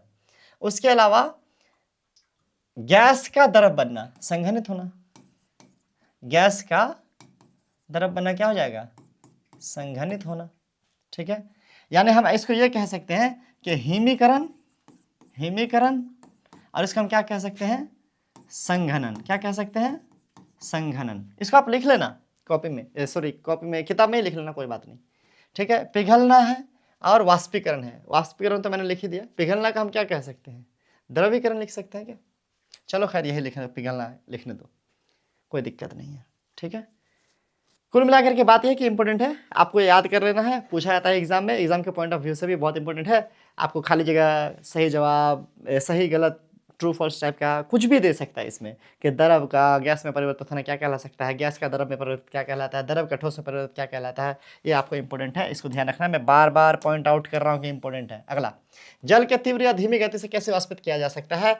8.1 में हमने वाष्पीकरण के बारे में सीखा। आइए अब हम इसे अधिक जाने। अपने आसपास अवलोकन करें कौन सी परिस्थितियां हैं जो प्रभावित करती हैं जल कितनी तीव्रता से वाष्पित होगा। ठंडे दिन की तुलना में गर्म दिन में आप वाष्पीकरण में क्या अंतर देखते हैं? इस विषय में अपने मित्रों से चर्चा करें। निम्नलिखित शब्द चर्चा में आपकी सहायता कर सकते हैं। पंखा, कपड़े सूखना, पसीना आना, तीव्र हवाओं वाले दिन, गर्म दिन, बरसात दिन। ये सब चीज़ सोच करके आप जो है क्या कर सकते हैं, ये एक निष्कर्ष निकाल सकते हैं कि कैसे वाष्पीकरण वगैरह होता है। ठीक है बच्चों, क्रियाकलाप है। आइए अभी ये सब का जवाब मिल जाएगा, इसीलिए मैं इस बारे में कुछ बोला नहीं डिटेल से। आगे बहुत कुछ दिया हुआ है, किताब में कुछ छोड़ा ही नहीं। एक सवाल यहाँ पर क्या है कि इस बात पर विचार करें कि आपने इस क्रियाकलाप के वास्तव में क्या अच्छा किया। चलो कोई बात नहीं, मत विचार करें, है ना, हमारे पास अभी जो है आ ही गया क्रियाकलाप, यहाँ विचार कर लेंगे हम। देखो बच्चों, आप जल की जगह सैनिटाइजर का भी इस्तेमाल कर सकते हैं। एक ढक्कन लेना है आपको। क्या? एक छोटे बोतल के ढक्कन में जल ले, एक ढक्कन पानी लेना है, बस एक ढक्कन। अब एक प्लेट में एक ढक्कन पानी लेना है, 2 ढक्कन हो गया। मतलब पानी का बोतल है आपके पास, बोतल का ढक्कन है, एक ढक्कन पानी प्लेट में रख लो और एक ढक्कन पानी को ढक्कन में रखो, बराबर। दोनों को एक दूसरे के निकट रख दो, आसपास रख दो, है ना। उसके बाद क्या कर दो, छोड़ दो उसको, वाष्पीकरित होने के लिए छोड़ दो, उसको खत्म होने दो। एक दिन पूरा छोड़ दो, 24 घंटा पूरा छोड़ दो। मान लो आप क्या देखोगे कि जो एक ढक्कन पानी आपने प्लेट में रखा था ना, वो गायब हो गया। मान लो 12 बजे तक ही गायब हो गया, लेकिन वो जो एक ढक्कन पानी आपने ढक्कन में रखा था ना, वो गायब नहीं हुआ, वो खत्म नहीं हुआ। ऐसा क्यों? बराबर पानी था, दोनों खुला था, दोनों एक ही जगह रखा हुआ था, लेकिन ऐसा क्यों हुआ? ठीक है, अब यहां पर कहा कि हमने कौन सी परिस्थितियां समान रखी, हमने इस अन्वेषण में क्या परिवर्तन किया, हमने क्या मापा। 3 सवाल है। परिस्थितियां समान थी, बिल्कुल। क्या समान है कि दोनों को हम मान लो कि एक ही कमरे के अंदर एक ही तापमान में रख रहे हैं, ठीक है, ये परिस्थिति हमारे समान है। हम दोनों को एक ही जगह रखे हुए, आसपास रखे हुए हैं, अलग नहीं रखे हुए हैं, ये हमारा समान परिस्थिति है। इसका जवाब हो गया। हमने क्या परिवर्तन देखा इसमें, अन्वेषण में क्या परिवर्तन किया कि जो प्लेट था उसका साइज मान लो बड़ा था, एक ढक्कन पानी मान लो ऐसे फैल गया इसमें पूरा, जबकि हमारे पास जो वो मुन्ना था ना वो छोटा था, उसमें पानी जो है एकदम छोटे जगह पे था। तो यहां पर हम ये कह सकते हैं कि पानी बराबर था, लेकिन प्लेट में जो पानी था वो फैला हुआ था, उसका पास सतह ज्यादा था, सतह सरफेस जिसको हम छू सकते हैं। लेकिन मुन्ना में जो पानी था ना वो कम जगह में था, पानी बराबर था लेकिन इसका जो सतह है ना वो कम था। तो हमने क्या मापा कि ये पानी जल्दी सूख गया और ये पानी नहीं सूखा, मतलब सूखेगा लेकिन लेट से, बहुत लेट से, इसके कंपेयर में बहुत लेट से। ये 4 घंटे में सूख जाएगा तो ये 24 घंटे में सूखेगा। तो हम लोग क्या पता चला कि अगर सरफेस ज्यादा हो, सतह अधिक हो, सरफेस ज्यादा हो, सतह अधिक हो तो वाष्पीकरण अधिक होता है। दूसरा हमने क्या देखा कि अगर सतह कम हो तो वाष्पीकरण कम होता है। मैं बहुत इंपॉर्टेंट बात कर रहा हूं, इसको आपको नोट करना चाहिए। क्या? अगर सतह अधिक होगी तो वाष्पीकरण अधिक होगा, सतह कम होगा तो वाष्पीकरण कम होगा। और एक चीज क्या आप नोट कर सकते हैं इसमें कि वाष्पीकरण जो है एक सतह में होने वाली प्रक्रिया है, ये आप अलग से लिख लो। क्या? वाष्पीकरण जो है, वाष्पीकरण एक सतह पर होने वाली घटना है, यानी तरल के सतह पर आप कह सकते हो, किसके? द्रव के, है ना, द्रव के सतह पर होने वाली घटना है। ये आप लिख लो, ये इंपॉर्टेंट चीज है। ठीक है, ये सब हमने यहां पर सीख लिया इस एक्सरसाइज से। अब आगे बढ़ते हैं। यदि आप प्लेट में जल फैलाते हैं तो वायु के संपर्क में अधिक आता है, इसलिए इसका वाष्पीकरण तीव्र से होता है। यदि उपयुक्त क्रियाकलाप में जल के स्थान पर दूध लिया जाए तो क्या होगा? ऑफकोर्स यही चीज होगा। आप ऐसे में समझ लो, कपड़ा, आपका भीगा हुआ कपड़ा आप रख दोगे ऐसे कैसे समेट करके, तो सूखेगा नहीं? सूखेगा। उसी को फैला के रखोगे तो जल्दी सूख जाएगा, है ना? क्यों? क्योंकि सतह बढ़ गया, सतह बढ़ेगा तो संपर्क में आएगा, वायु के संपर्क में आएगा, है ना? जब संपर्क, सतह बढ़ता है तो वाष्पीकरण अधिक होता है, इसीलिए हम लोग फैलाते हैं कपड़े को। जल के वाष्पन की तीव्रता को प्रभावित करने वाले अन्य परिस्थितियां, अगला भी कुछ कंडीशन दिया है ना? एक अन्य क्रियाकलाप करते हैं, इसके द्वारा ये जानने का प्रयास करते हैं कौन सी परिस्थितियां हैं। इस बार आपको क्या करना है ना, फिर से एक मुन्ना पानी लेना है और एक बार, और फिर से आपको प्लेट में पानी लेना है, या दोनों बराबर ही लिया है। इस क्रियाकलाप में आप क्या परिवर्तन करेंगे और क्या सामान रखेंगे? अच्छा, इसके बाद नीचे फिर इसका जवाब दिया है, देखिए यहाँ पर क्रियाकलाप दिया है। 2 समान बोतलों का ढक्कन ले, दोनों इस बार ढक्कन लिया गया है, दोनों समान मात्रा में जल भरें। 2 ढक्कन लीजिए, दोनों में बराबर पानी है ना? एक ढक्कन को रूम के बाहर रखना है धूप में, और एक ढक्कन को रूम के अंदर रखना है। ठीक है, एक ढक्कन को देखिए यहाँ पर बाहर रखा है ना, यहाँ पे, और एक ढक्कन को छांव में रखा है। आप क्या देखोगे कि ढक्कन जो धूप में था वो जल्दी क्या हो गया? खत्म हो गया, उसका पानी वाष्पीकृत हो गया, लेकिन जो छांव में था उसका लेट से हुआ। इसका जवाब बहुत सिंपल है। इससे आप क्या सीखेंगे? इससे आप ये सीखेंगे कि अगर तापमान अधिक होगा, उष्मा अधिक होगी तो वाष्पीकरण अधिक होगा, तापमान अगर कम होगा तो वाष्पीकरण कम होगा। यही इंपॉर्टेंट पॉइंट है, इसको आपको याद रख लेना है। क्या? तापमान के बढ़ने से वाष्पीकरण बढ़ता है, तापमान बढ़ने से, अरे अरे अरे, क्या याद रखेंगे? तापमान बढ़ने से वाष्पीकरण बढ़ता है। जैसे कि सतह के बढ़ने से वाष्पीकरण बढ़ता है, वैसे तापमान बढ़ने से वाष्पीकरण बढ़ता है, और वाइस वर्सा। मतलब अगर तापमान घटेगा तो वाष्पीकरण घटेगा, है ना? अगर दो चीज को कंपेयर कर रहे हैं उसी तरह से। हालांकि वाष्पीकरण हर अवस्था में होता है, तापमान कम रहेगा तो भी वाष्पीकरण होगा, अधिक रहेगा तो भी वाष्पीकरण, वो हम पहले इस बारे में डिस्कस कर चुके हैं, आपने सुन ही लिया होगा पीछे। अब देखो यहाँ पर वही सब चीज़ है, इसीलिए कपड़ा जो आप धूप में रखते हैं तो जल्दी सूख जाता है। यही रीज़न है, क्योंकि धूप में क्या होता है? उष्मा अधिक होती है, तापमान अधिक होता है ना? चलिए, यहाँ पर है कि बरसात के दिनों में वायु जल में वाष्प की मात्रा अधिक होती है, इसलिए बरसात के दिन अधिक आर्द्र होते हैं। देखो, आर्द्रता मैंने अभी आपको ऊपर समझाया था कि आर्द्रता किसे कहते हैं, कि वायु में कितने जल उपस्थित हैं। अब बरसात के दिन में वायु में जल वाष्प की मात्रा अधिक होती है। मान लो हमारा ये रूम है, बारिश के दिनों में इस रूम में जो हवा में जो पानी होगी ना, पानी की बूंदें वो ज्यादा होंगी अभी के कंपेयर में, अभी कम है यहाँ पर। तो अगर मान लो कि हमने अभी कपड़ा सुखाने की कोशिश करा इस रूम में, तो फिर भी जल्दी सूख जाएगा। पर इसी रूम में बारिश के मौसम में जब हम कपड़ा रखेंगे तो नहीं सूखेगा। पता है क्यों? क्योंकि देखो, अभी मान लो ये कपड़ा है, इस पर लटका हुआ है, इसके आसपास में सूखा है, तो इधर से उड़ के वो जो सूखा जगह वहां पे चला गया पानी का बूंद। लेकिन अगर बारिश के दिन में यहाँ पे पानी का बूंद है ही एक, और यहाँ हमारे कपड़ा से जब पानी का बूंद निकलेगा ना तो बोलेगा ये किधर आ रहा है, हम तो हेवे हैं, जगह घेरा हुआ है कि नहीं है। तो कहने का मतलब है कि जगह कम मिलता है पानी की बूंद को ऊपर जाने के लिए। तो हम उस वक्त देख सकते हैं कि जल्दी कपड़ा नहीं सूख रहा होता बारिश के दिनों में। रीजन क्या है कि आर्द्रता अधिक होती है बारिश के दिनों में हवा में। सीख लिए। बरसात के दिनों में कपड़े देर से सूखते हैं। बरसात के दिन में पानी धीरे धीरे वाष्पित होता है। यदि वायु में जल की मात्रा पहले से ही अधिक है तो जल मंद गति से वाष्पित होता है। मंद मतलब धीरे से। तो अब यहाँ पे एक सवाल का जवाब मिल गया आपको कि बरसात के दिनों में कपड़े जल्दी नहीं सूखते क्यों।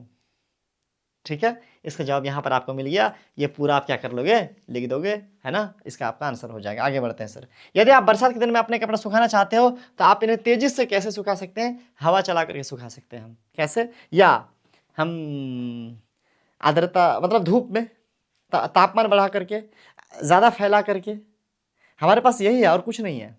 या तो आप थोड़ा हवा तेज़ कर दो, वहाँ पंखा उंखा चला दो, है ना। या तो आप तापमान बढ़ा दो, है ना। तापमान बढ़ने से, लेकिन बंद कमरा होगा तापमान से ज़्यादा फर्क नहीं पड़ेगा। बंद कमरा नहीं होना चाहिए, तापमान आपको बढ़ाइए, खुले जगह पर रखिए।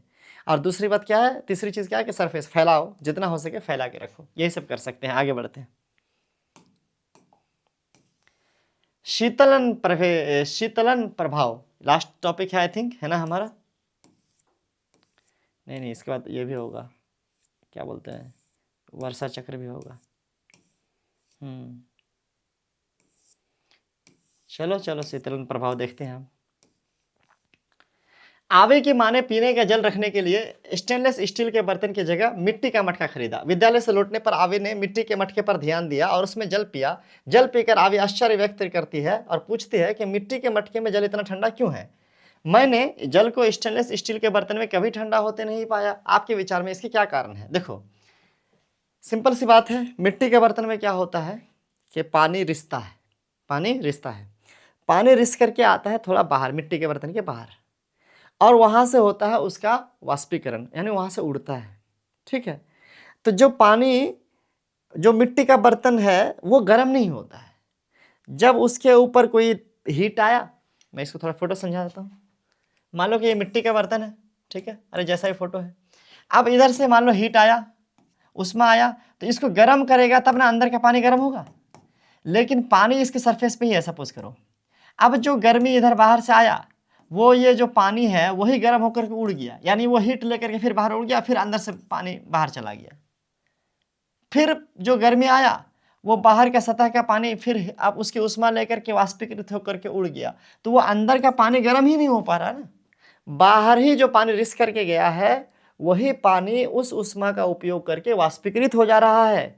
जो उष्मा उसको अंदर के पानी को गर्म करती है वो पानी बाहर ही खर्चा हो जा रहा है, वो उष्मा बाहर ही खर्चा हो जा रहा है। इसीलिए मटके के अंदर का पानी ठंडा रहता है।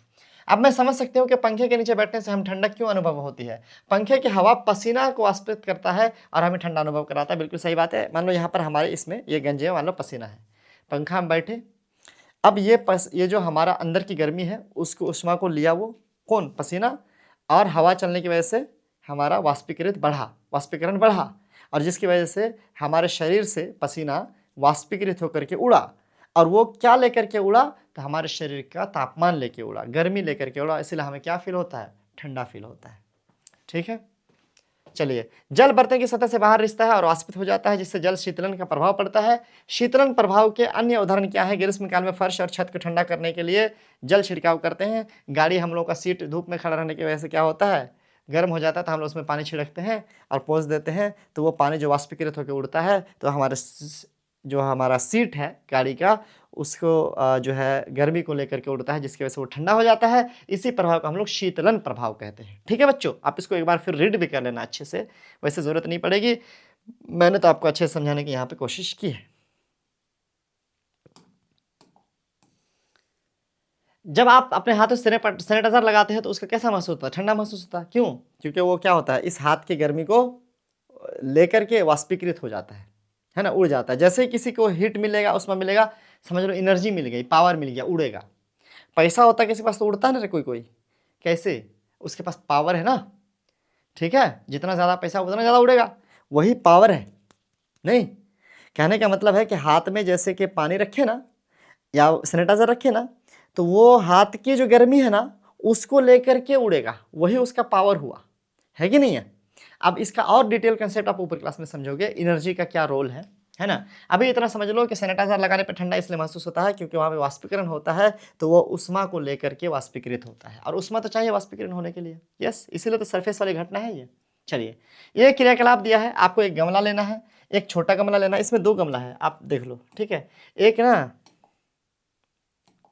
एक ये बाहर वाला गमला है ये वाला, और एक अंदर वाला गमला है ये वाला, ठीक है।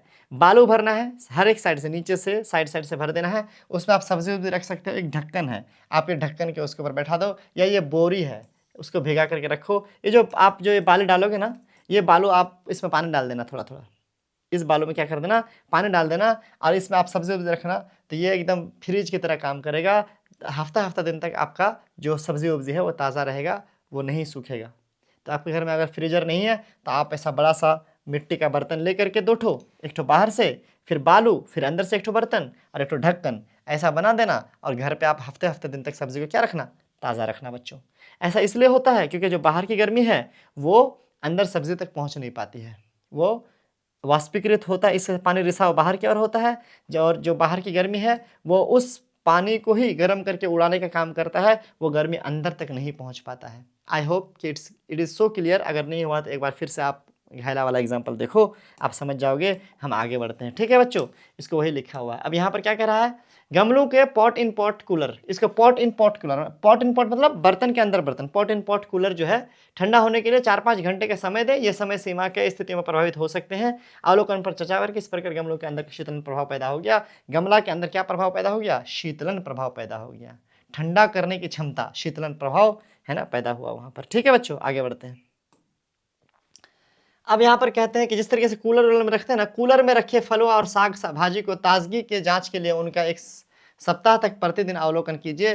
रेत नम रखने के लिए आपको नियमित रूप से उसमें जल छिड़काव करना होगा। उसमें जो बालू डाले थे ना, उसमें पानी डालते रहना होगा, उस बालू में, है ना, सब्जी में नहीं, बालू में, जो आपने 2 ठो गमला के बीच में बालू डाला था, ताकि वो शीतलन प्रभाव कंटिन्यू होता रहे। ठीक है। इसमें साग और फलों को कितने दिनों तक ताज़ा रखा जा सकता है ना, वो कौन सी स्थितियां होंगी जो इन दिनों में संख्या को प्रभावित कर सकती हैं। बेहतर शीतलन के लिए हमें रेत के स्थान पर और क्या प्रयोग कर सकते हैं, हम उसमें फोम वगैरह भी इस्तेमाल कर सकते हैं, जो बिल्कुल हवा को आर पार ना होने दे। ठीक है, फोम वगैरह इस्तेमाल कर सकते हैं।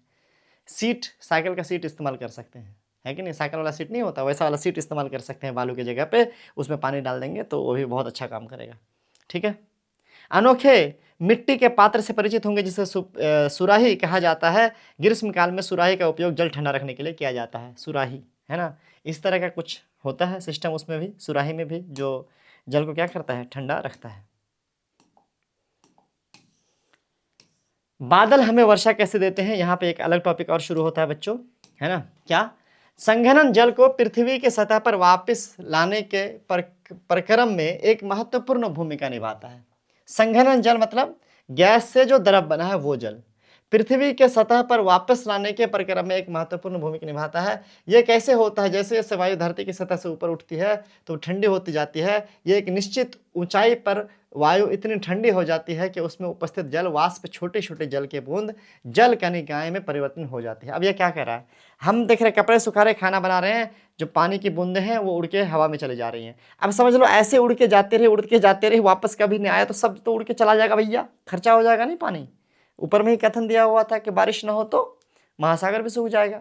कुल मिलाकर की बात यह है कि संघनन की जो प्रक्रिया है, यानी जो गैस है उसका द्रव में परिवर्तित होना, ये एक ऑटोमेटिक प्रोसेस होता रहता है। कैसे, जैसे जैसे आप ऊपर जाओगे हवाएं ठंडी होती जाती हैं। एक ठीक ठाक हाइट पे जब आप पहुंचोगे ना, मान लो यहाँ से आप 200-300-400 मीटर ऊपर जाओगे ना ज़मीन से, तो आप वहाँ पर काफ़ी ठंडा फील करोगे, अच्छा खासा।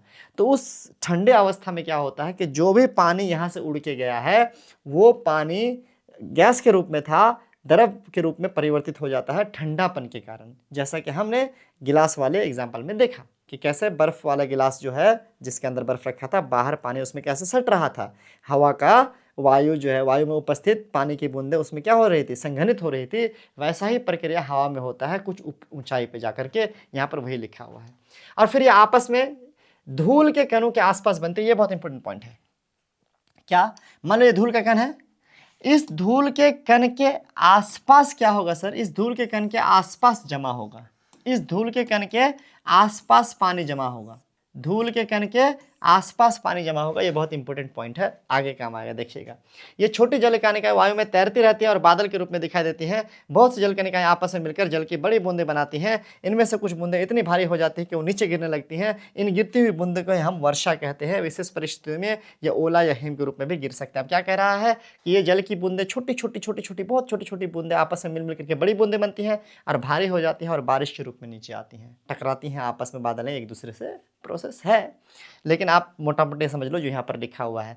अब यहाँ पे क्या आप जानते हैं, जल वाष्प युक्त वायुमंडल पृथ्वी के आसपास हवा की पतली परत में ऊपर क्यों जाती हैं? जैसा कि हम जानते हैं हल्की गैसों से भरे गुब्बारे वायु में ऊपर जाते हैं, इसी प्रकार जल वाष्प वायु से हल्की होती है जिसके कारण यह ऊपर उठती है। अब यहाँ पर क्या कह रहा है कि हमारा जो वायुमंडल है, मतलब हमारे पृथ्वी के ऊपर एक मंडल, एक परत है हवा का, उसमें चीज़ें ऊपर जाती हैं वो जो हल्की होती हैं और नीचे रहती है वो जो भारी होती हैं। जैसे आप तेल और पानी का एग्जांपल ले सकते हो कि तेल ऊपर तैरेगा, पानी नीचे रहेगा। वैसा ही कुछ गुब्बारा जो होता है ना, कुछ खास हाइड्रोजन गैस वगैरह भर दिया, हाइड्रोजन या कुछ गैस भर, हीलियम गैस वगैरह अगर आप भर देंगे गुब्बारे में तो वो हल्का होता है वायु से और वो उड़ करके ऊपर चला जाता है। तो वैसा ही कुछ है कि जो पानी की बूंदें भी जब हल्की हो जाती हैं, है ना, वाष्प जो होती है, पानी की बूंदें जो काफ़ी हल्की होती हैं, वो उड़ करके ऊपर चले जाते हैं। हवा से हल्की होती हैं वो, इसीलिए उड़ के ऊपर चले जाती हैं। ठीक है, तो यहाँ पर ये सब कुछ था। इनमें से कुछ बूंदें इतनी भारी हो जाती है, नीचे गिर जाती है। ये पूरा प्रोसेस हमने यहाँ पर पढ़ लिया। आगे बढ़ते हैं बच्चों।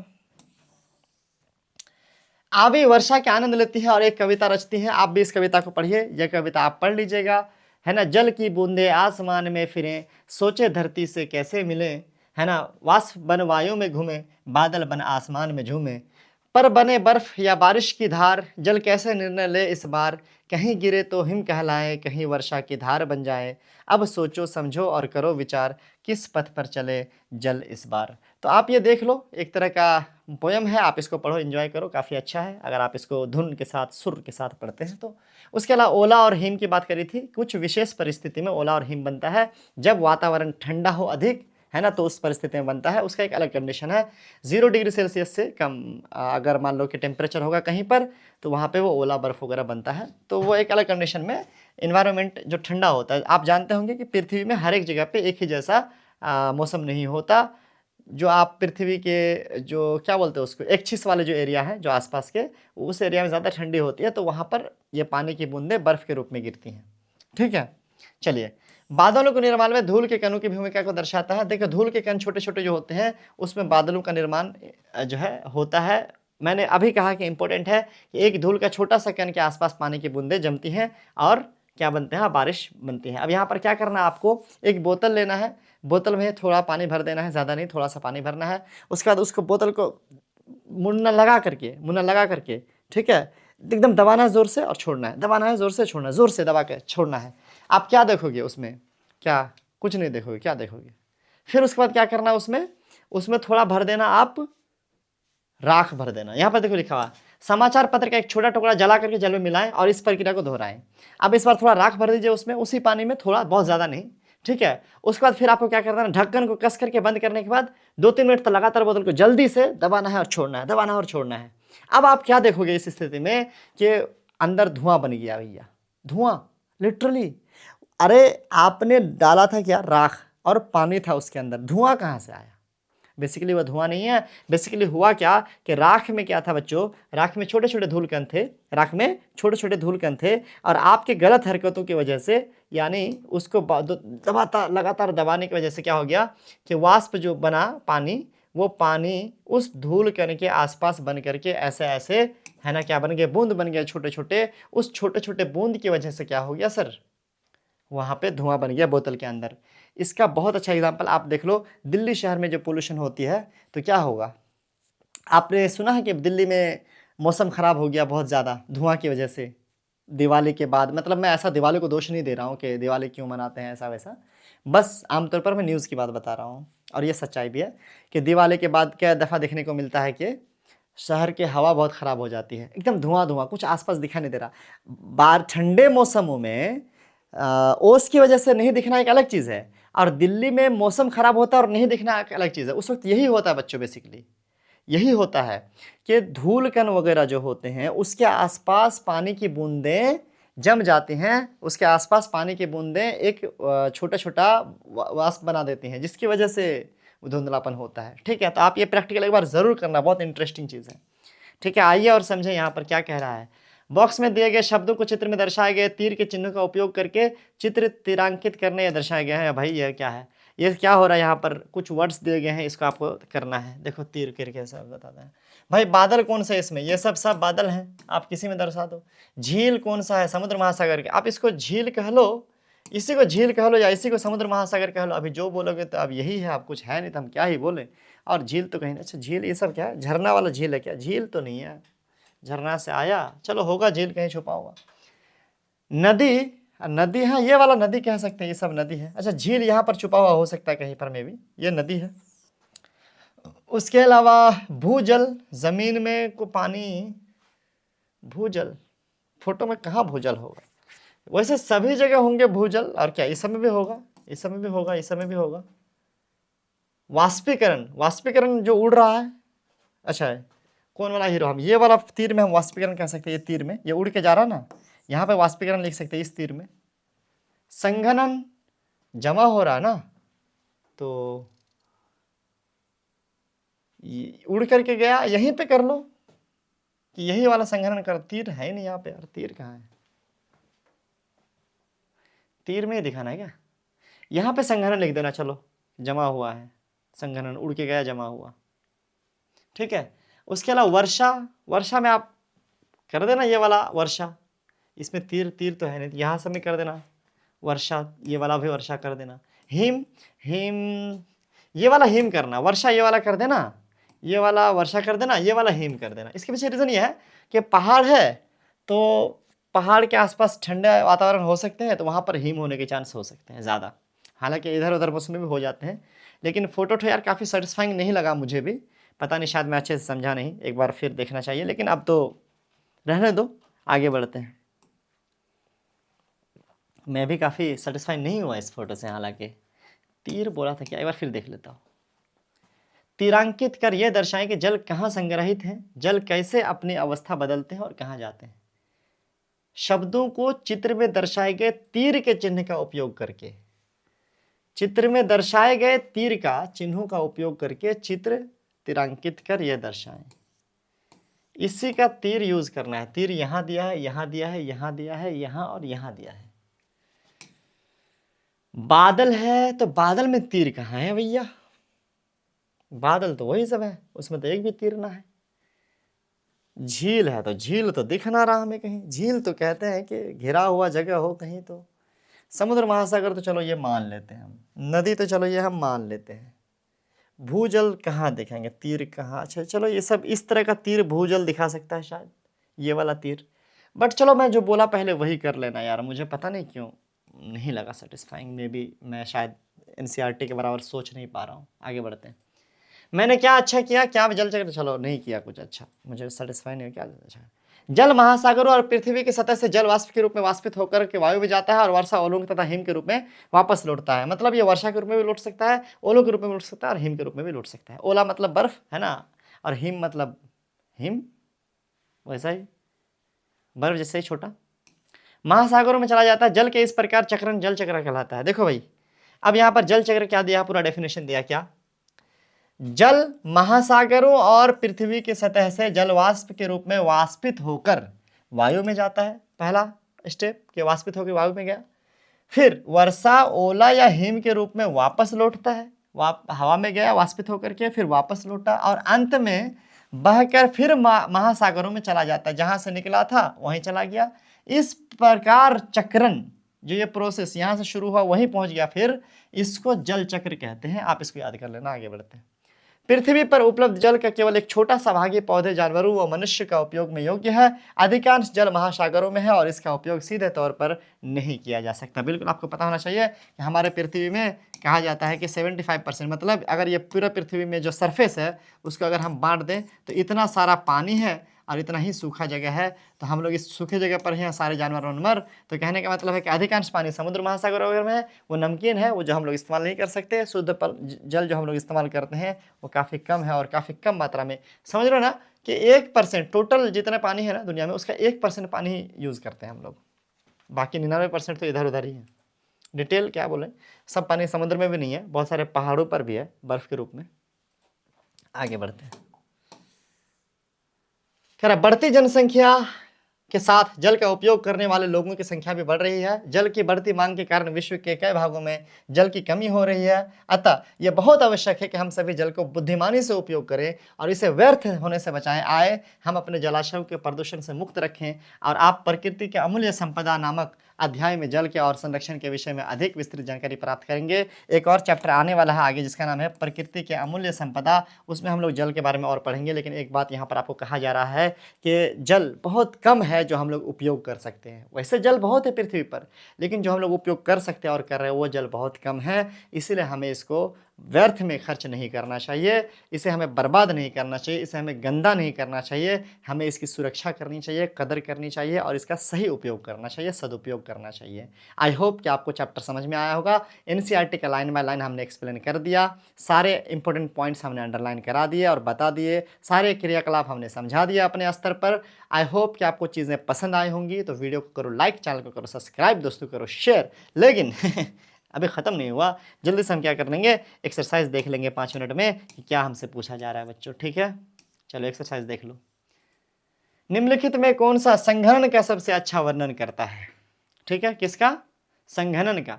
तो जल का वाष्प के रूप में परिवर्तित होना नहीं, वाष्पीकरण कहलाता है। जल का द्रव से गैसीय अवस्था में बदलना, द्रव का गैसीय अवस्था बदलना भी वाष्पीकरण ही है। जल की छोटी जल की बूंदों से बादलों का बनना ये संघनन नहीं है।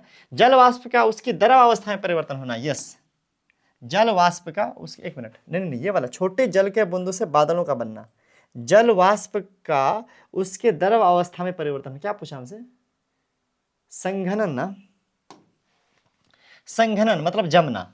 जल का वाष्प के रूप में परिवर्तन नहीं, वाष्पीकरण हो जाएगा। जल का द्रव से गैसीय अवस्था में बदलने की प्रक्रिया, द्रव से गैस बदलना, द्रव से गैस बनना नहीं होगा। छोटी जल की बूंदों से बादलों का बनना हो सकता है। जल वाष्प का उसकी द्रव अवस्था में परिवर्तन होना, वाष्प का द्रव नहीं, वाष्प अगर द्रव बन रहा है, हाँ सही तो है, सही तो है, वाष्प द्रव बन रहा है। अरे मैं भी कंफ्यूज हो गया इतना ज़्यादा। वाष्प क्या बन जा रहा है सर? द्रव बन जा रहा है। हाँ, ये संघनन हो जाएगा, ये संघनन हो जाएगा, ये वाला हो जाएगा। नीचे की दी गई प्रक्रिया में से किस प्रक्रिया में वाष्पीकरण बहुत महत्वपूर्ण है? वाष्पीकरण पानी के लिए बहुत महत्वपूर्ण, जहां पानी है वहां वाष्पीकरण है। रंग भरना, रंग भरेंगे तो भैया पेंसिल से रंग, पेंसिल रंगों से नहीं, पानी के रंगों से अगर आप रंग भर रहे हो तो वहां पर वाष्पीकरण बहुत इंपॉर्टेंट है। पानी उड़ जाएगा, रंग बच जाएगा। आगे बढ़ते हैं, ठीक है। कागज पर लिखते टाइम में वाष्पीकरण इंपॉर्टेंट कहाँ होगा? बॉल पॉइंट में कम पानी होता है, पेंसिल में तो पानी होता ही नहीं है, स्याही में पानी होता है, इसीलिए स्याही वाला इंपॉर्टेंट हो जाएगा, क्योंकि वाष्पीकरण वहाँ इंपॉर्टेंट होता है जहाँ पानी होता है। आगे बढ़ते हैं। आजकल हमें कोई जगह हरे रंग की प्लास्टिक की घास दिखाई देती है। प्राकृतिक घास के आसपास स्थान प्लास्टिक की घास के आसपास के स्थान की तुलना में अधिक ठंडा लगता है। क्या आपको लगता है कैसा क्यों? देखो, प्लास्टिक का जो घास होता है उसमें वाष्पीकरण नहीं होता है, क्योंकि प्लास्टिक का घास तो अपने से खाना बनाएगी नहीं। प्लास्टिक के घास में सांस लेने की प्रक्रिया तो है नहीं। प्लास्टिक के घास तो प्लास्टिक है, लेकिन जो असल घास है, जो रियल घास है, उसमें बहुत सारी ऐसी प्रक्रिया होती है जिसमें वाष्पीकरण होता है। ठीक है, जो है पानी वो निकालता है, खुद भी ज़मीन से निकालता है, और उसके अलावा जिसकी वजह से वो ठंडा होता है, उसका सरफेस, यानी जो नेचुरल घास है ना, प्राकृतिक घास है, उसका जो पत्ता वगैरह होता है वो ठंडा होता है। और जब ठंडा होगा तो वायु का जो जल है वो भी क्या होता है? संघनित होता है, जिसकी वजह से हमें उसमें अधिक पानी देखने को मिलता है। और ऐसा एरिया जहाँ पर नेचुरल घास है वो अधिक ठंडा लगता है, क्योंकि वहाँ पे वाष्पीकरण होता है। क्या होता है सर?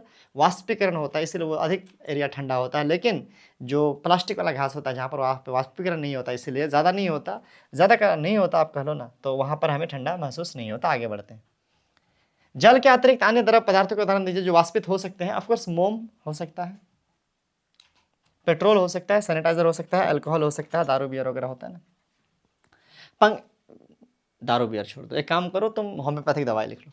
पंखे हवा को इधर उधर घुमाते जिससे ठंडक महसूस होती है। गीले कपड़ों को सुखाने के लिए पंखों का उपयोग विचित्र लग सकता है, क्योंकि पंखे की हवा वस्तुओं को ठंडा करती हैं, गर्म नहीं। सामान्यतः जब जल वाष्पित होता है तो उसे ऊष्मा की आवश्यकता होती है, ठंडी वायु को नहीं। आपको इस विषय में क्या सोचना है? देखो, हम जानते हैं कि जब कुछ गर्म करेंगे तब वाष्पीकरण होगा, ज़्यादातर यही होता है। लेकिन भैया ठंडा हवा पंखा देता है तो फिर उससे कैसे कपड़ा सुखाएंगे? जवाब है कि जब हवा चलती है ना तो जो सतह का कपड़ा है, मान लो ये कपड़ा है, उसके सतह का पानी को वो हवा उड़ाता है, जिसकी वजह से उस सतह में वाष्पीकरण बढ़ जाता है।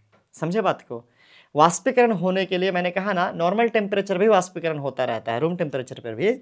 अब पंखा चलने से क्या होता है कि उसके सतह से वायु उड़ता रहता है, सतह से पानी उड़ता है, वाष्पीकरण इससे अधिक होता है, इसी वजह से पंखा चलाने से भी कपड़ा सूखता है। आगे बढ़ते हैं।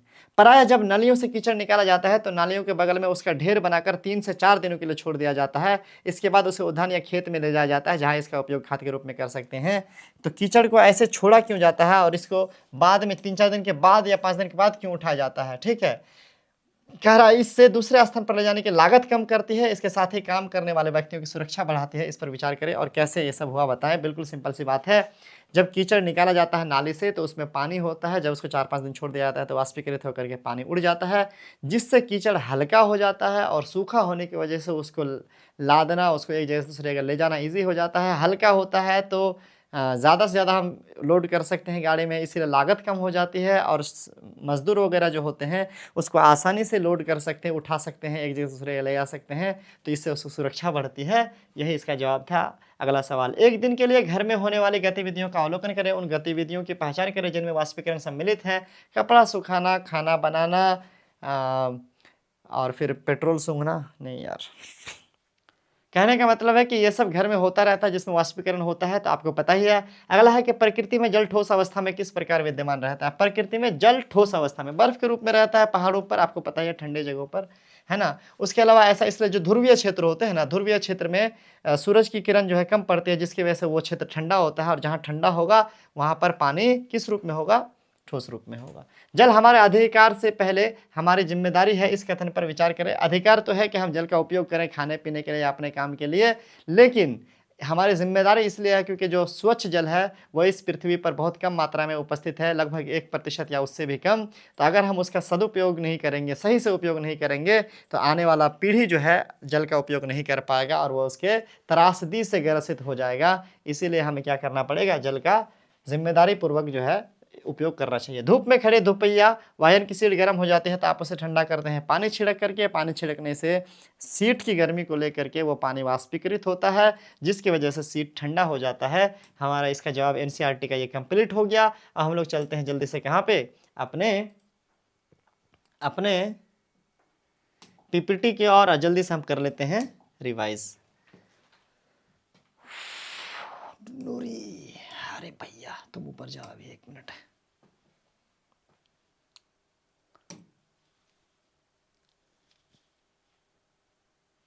अरे गलत तो ना खोल दिया मैं? सही खोला ना? हाँ ठीक है। तो वेलकम प्रोटीन्स, फिर से एक मरतबा स्वागत है इस रिवीजन में। ये नोट्स आप लिख सकते हो, हैंड रिटन है ना, और ये बहुत इंपॉर्टेंट पॉइंट्स हमने इसमें शामिल किए हैं। देखिए, परिचय आप ये हो गया कि जल हमारे जीवन के लिए अत्यंत महत्वपूर्ण पदार्थ है। ये विभिन्न अवस्थाओं में पाया जाता है और एक चक्र के रूप में पृथ्वी पर संचरण करता रहता है। जल की अवस्थाएं 3 अवस्था होती हैं: ठोस, द्रव, gas, solid, liquid. Gas example में बर्फ, जल और जल वाष्प। फोटो तो उधर दे ही दिया था, देख लेना आप अच्छे से रोक रोक करके। ठोस अवस्था के बारे में लिखा है कि तापमान जो है जल का 0 डिग्री से नीचे जब चला जाता है तो यह बर्फ में बदल जाता है। एक्स्ट्रा नॉलेज, ठोस अवस्था में जल का निश्चित आकार और आयतन होता है ना। ठोस अवस्था में जल का निश्चित आकार और आयतन होता है, ये बात मैंने पहले भी बताई हुई है, आपको पता है। द्रव अवस्था के बारे में कह रहा है कि सामान्य तापमान पर यह द्रव में रहता है जल, और इसका आकार निश्चित होता है, नहीं होता है, जबकि इसमें बहने की क्षमता होती है, लेकिन आयतन निश्चित होता है। गैसीय अवस्था के बारे में कह रहा है कि जब जल को गर्म किया जाता है तो वाष्प में बदल जाता है, उसे गैसीय अवस्था कहते हैं। गैस अवस्था में ये पूरे वातावरण में फैल जाता है, ना ही आकार निश्चित होता है, ना ही आयतन निश्चित होता है। इसको ऐड कर लेना आप, ठीक है। यहाँ पर बढ़ते हैं। जल का वाष्पीकरण के बारे में कह रहा है कि जब जल को गर्म किया जाता है तो वाष्प में बदलकर हवा में मिल जाता है। यह प्रक्रिया अधिक गर्मी, कम आर्द्रता और तेज हवा के कारण तेजी से होता है। यानी जल का वाष्पीकरण कब तेज होगा? जब अधिक गर्मी होगी तब तेज होगा, कम आर्द्रता होगी तब तेज होगा, और तेज हवा जब चलेगी तब वाष्पीकरण तेज होगा। ये बहुत इंपॉर्टेंट पॉइंट है, इसको आप अच्छे से एक बार देख लेना और समझना और रिपीट करके देखना कि मैंने अभी क्या बोला। उदाहरण के लिए गीले कपड़े का सुखाना, मिट्टी का सुखाना, ये सब में जल का वाष्पीकरण होता है। फोटो में आप देख सकते हो उड़ रहा है चीज़ें। जल का संघनन क्या कहलाता है? कि जब जल वाष्प ठंडी सतह के संपर्क में आता है तो ये दोबारा जल के रूप में बदल जाता है, बूंद के रूप में बदल जाता है वाष्प, इसको हम लोग संघनन कहते हैं। ठंडे गिलास पर पानी के बूंद का जमना, सुबह के समय पत्तों पर ओस का जमना, ये सब क्या है? संघनन का उदाहरण है। जल के पिघलने का प्रक्रिया या जमने का प्रक्रिया क्या है? तो पिघलना कहते हैं कि जब गर्म किया जाता है इसको बर्फ को, तब यह जल में बदलता है, यह पिघलना है। जमना क्या है? कि जब जल को ठंडा किया जाता है 0 डिग्री सेल्सियस से नीचे, तो यह बर्फ में बदल जाता है, इसको जमना कहते हैं। जल का संचालन के बारे में लिखा है कि जल निरंतर एक चक्र में परिवर्तित होता रहता है, जिसे जल चक्र कहते हैं। इसमें मुख्य प्रक्रिया शामिल है क्या? वाष्पीकरण, सूर्य की गर्मी के कारण जल वाष्प बनकर पहले उड़ा, पहला प्रक्रिया। दूसरा संघनन, जो जल उड़ा वो वाष्प ठंडी होकर के बादलों का निर्माण किया। तीसरा वो वर्षा, प्रिसिपिटेशन, बादलों के में जल की बूंदें बड़ी हुई, बूंदें आपस में मिली और बड़ी हुई और वर्षा बनी और ओला या हिम के रूप में नीचे गिरी। अब फिर संचयन होता है, यानी वर्षा का जो जल है वो फिर से नदियों में चला गया, झीलों में चला गया या समुद्र में चला गया और जमा हो गया, तो जहाँ से उड़ा था वहाँ पहुँच गया। ये चारों प्रक्रिया मिलाकर क्या बनते हैं? ये जल का क्या होता है? इसको बोलते हैं जल चक्र बनता है। ये चारों प्रक्रिया मिला करके, बाकी जल चक्र का एक डेफिनेशन तो किताब में मैंने अंडरलाइन करा ही दिया था, मैंने पॉइंट वाइज उसको क्लियर कर दिया, यहाँ पे आप इसको ऐड कर सकते हैं। वाष्पीकरण को प्रभावित करने वाले कारक तत्व तो ऊपर भी दिया था, फिर एक बार दिया है कि वाष्पीकरण तापमान की वजह से प्रभावित होती है, यानी अधिक गर्मी तो अधिक वाष्पीकरण तेज होता है। इसके बाद हवा की गति तेज होने से वाष्पित ज़्यादा होगा चीज़ें। आर्द्रता कम होने से क्या होगा? वाष्पीकरण अधिक होगा। बहुत इंपॉर्टेंट है, अगर आर्द्रता अधिक होगा तो वाष्पीकरण धीमा हो जाएगा। संपर्क क्षेत्र, सरफेस एरिया, जो शुरू में प्लेटो में एग्जाम्पल दिया था, यदि जल का संपर्क क्षेत्र अधिक होगा, यानी सरफेस अधिक होगा, है ना, जैसे, तो वाष्पीकरण तेजी से होगा। जैसे गीला कपड़ा को हम लोग फैलाते हैं, और मैंने डिटेल से बात करी थी चैप्टर में, वो चीज़ें यहाँ पर मैंने ऐड कर दी। शीतलन प्रभाव क्या था? जब कोई द्रव वाष्पित होता है तो वह अपने आसपास की गर्मी को खींच लेता है और ठंडक उत्पन्न करता है। बहुत इंपॉर्टेंट डेफिनेशन है, इसे शीतलन कहते हैं या शीतलन प्रभाव कहते हैं। मटका वाला एग्जाम्पल हमने दिया था, और मटका वाला एग्जाम्पल मैंने समझाने की भी कोशिश करी थी। अगर नहीं समझे तो एक बार रिपीट देख लो, समझ में आ जाएगा बच्चों, समझ में आएगा, क्यों नहीं आएगा यार, आएगा। जल संरक्षण, वाटर कंजर्वेशन क्या है? कि हम लोगों को ये जो सीमित साधन है उसको सही से उपयोग करना चाहिए, है ना, उसको व्यर्थ नहीं चलाना चाहिए। एग्जाम्पल के लिए कि जैसा आप टोटी वगैरह एक्स्ट्रा ना चलाओ, पानी वर्षा जल को संचयन करो, जमा करो, उसके अलावा पुनः उपयोग करो अगर पॉसिबल हो सके किसी पानी का। तो देखो, महत्वपूर्ण परिभाषा है वाष्पीकरण, संघनन, वर्षा जल चक्र वगैरह आपको इंपॉर्टेंट है।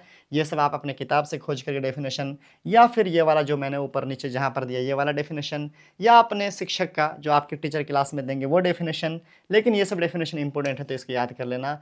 और बस इस तरीके से हमारा ये चैप्टर क्या होता है, ख़त्म होता है बच्चों। आई होप कि आपको चैप्टर समझ में आया होगा और आप बहुत अच्छे से क्लियर हो गए होंगे। Thank you so much, have a great day. बस इतना ही था।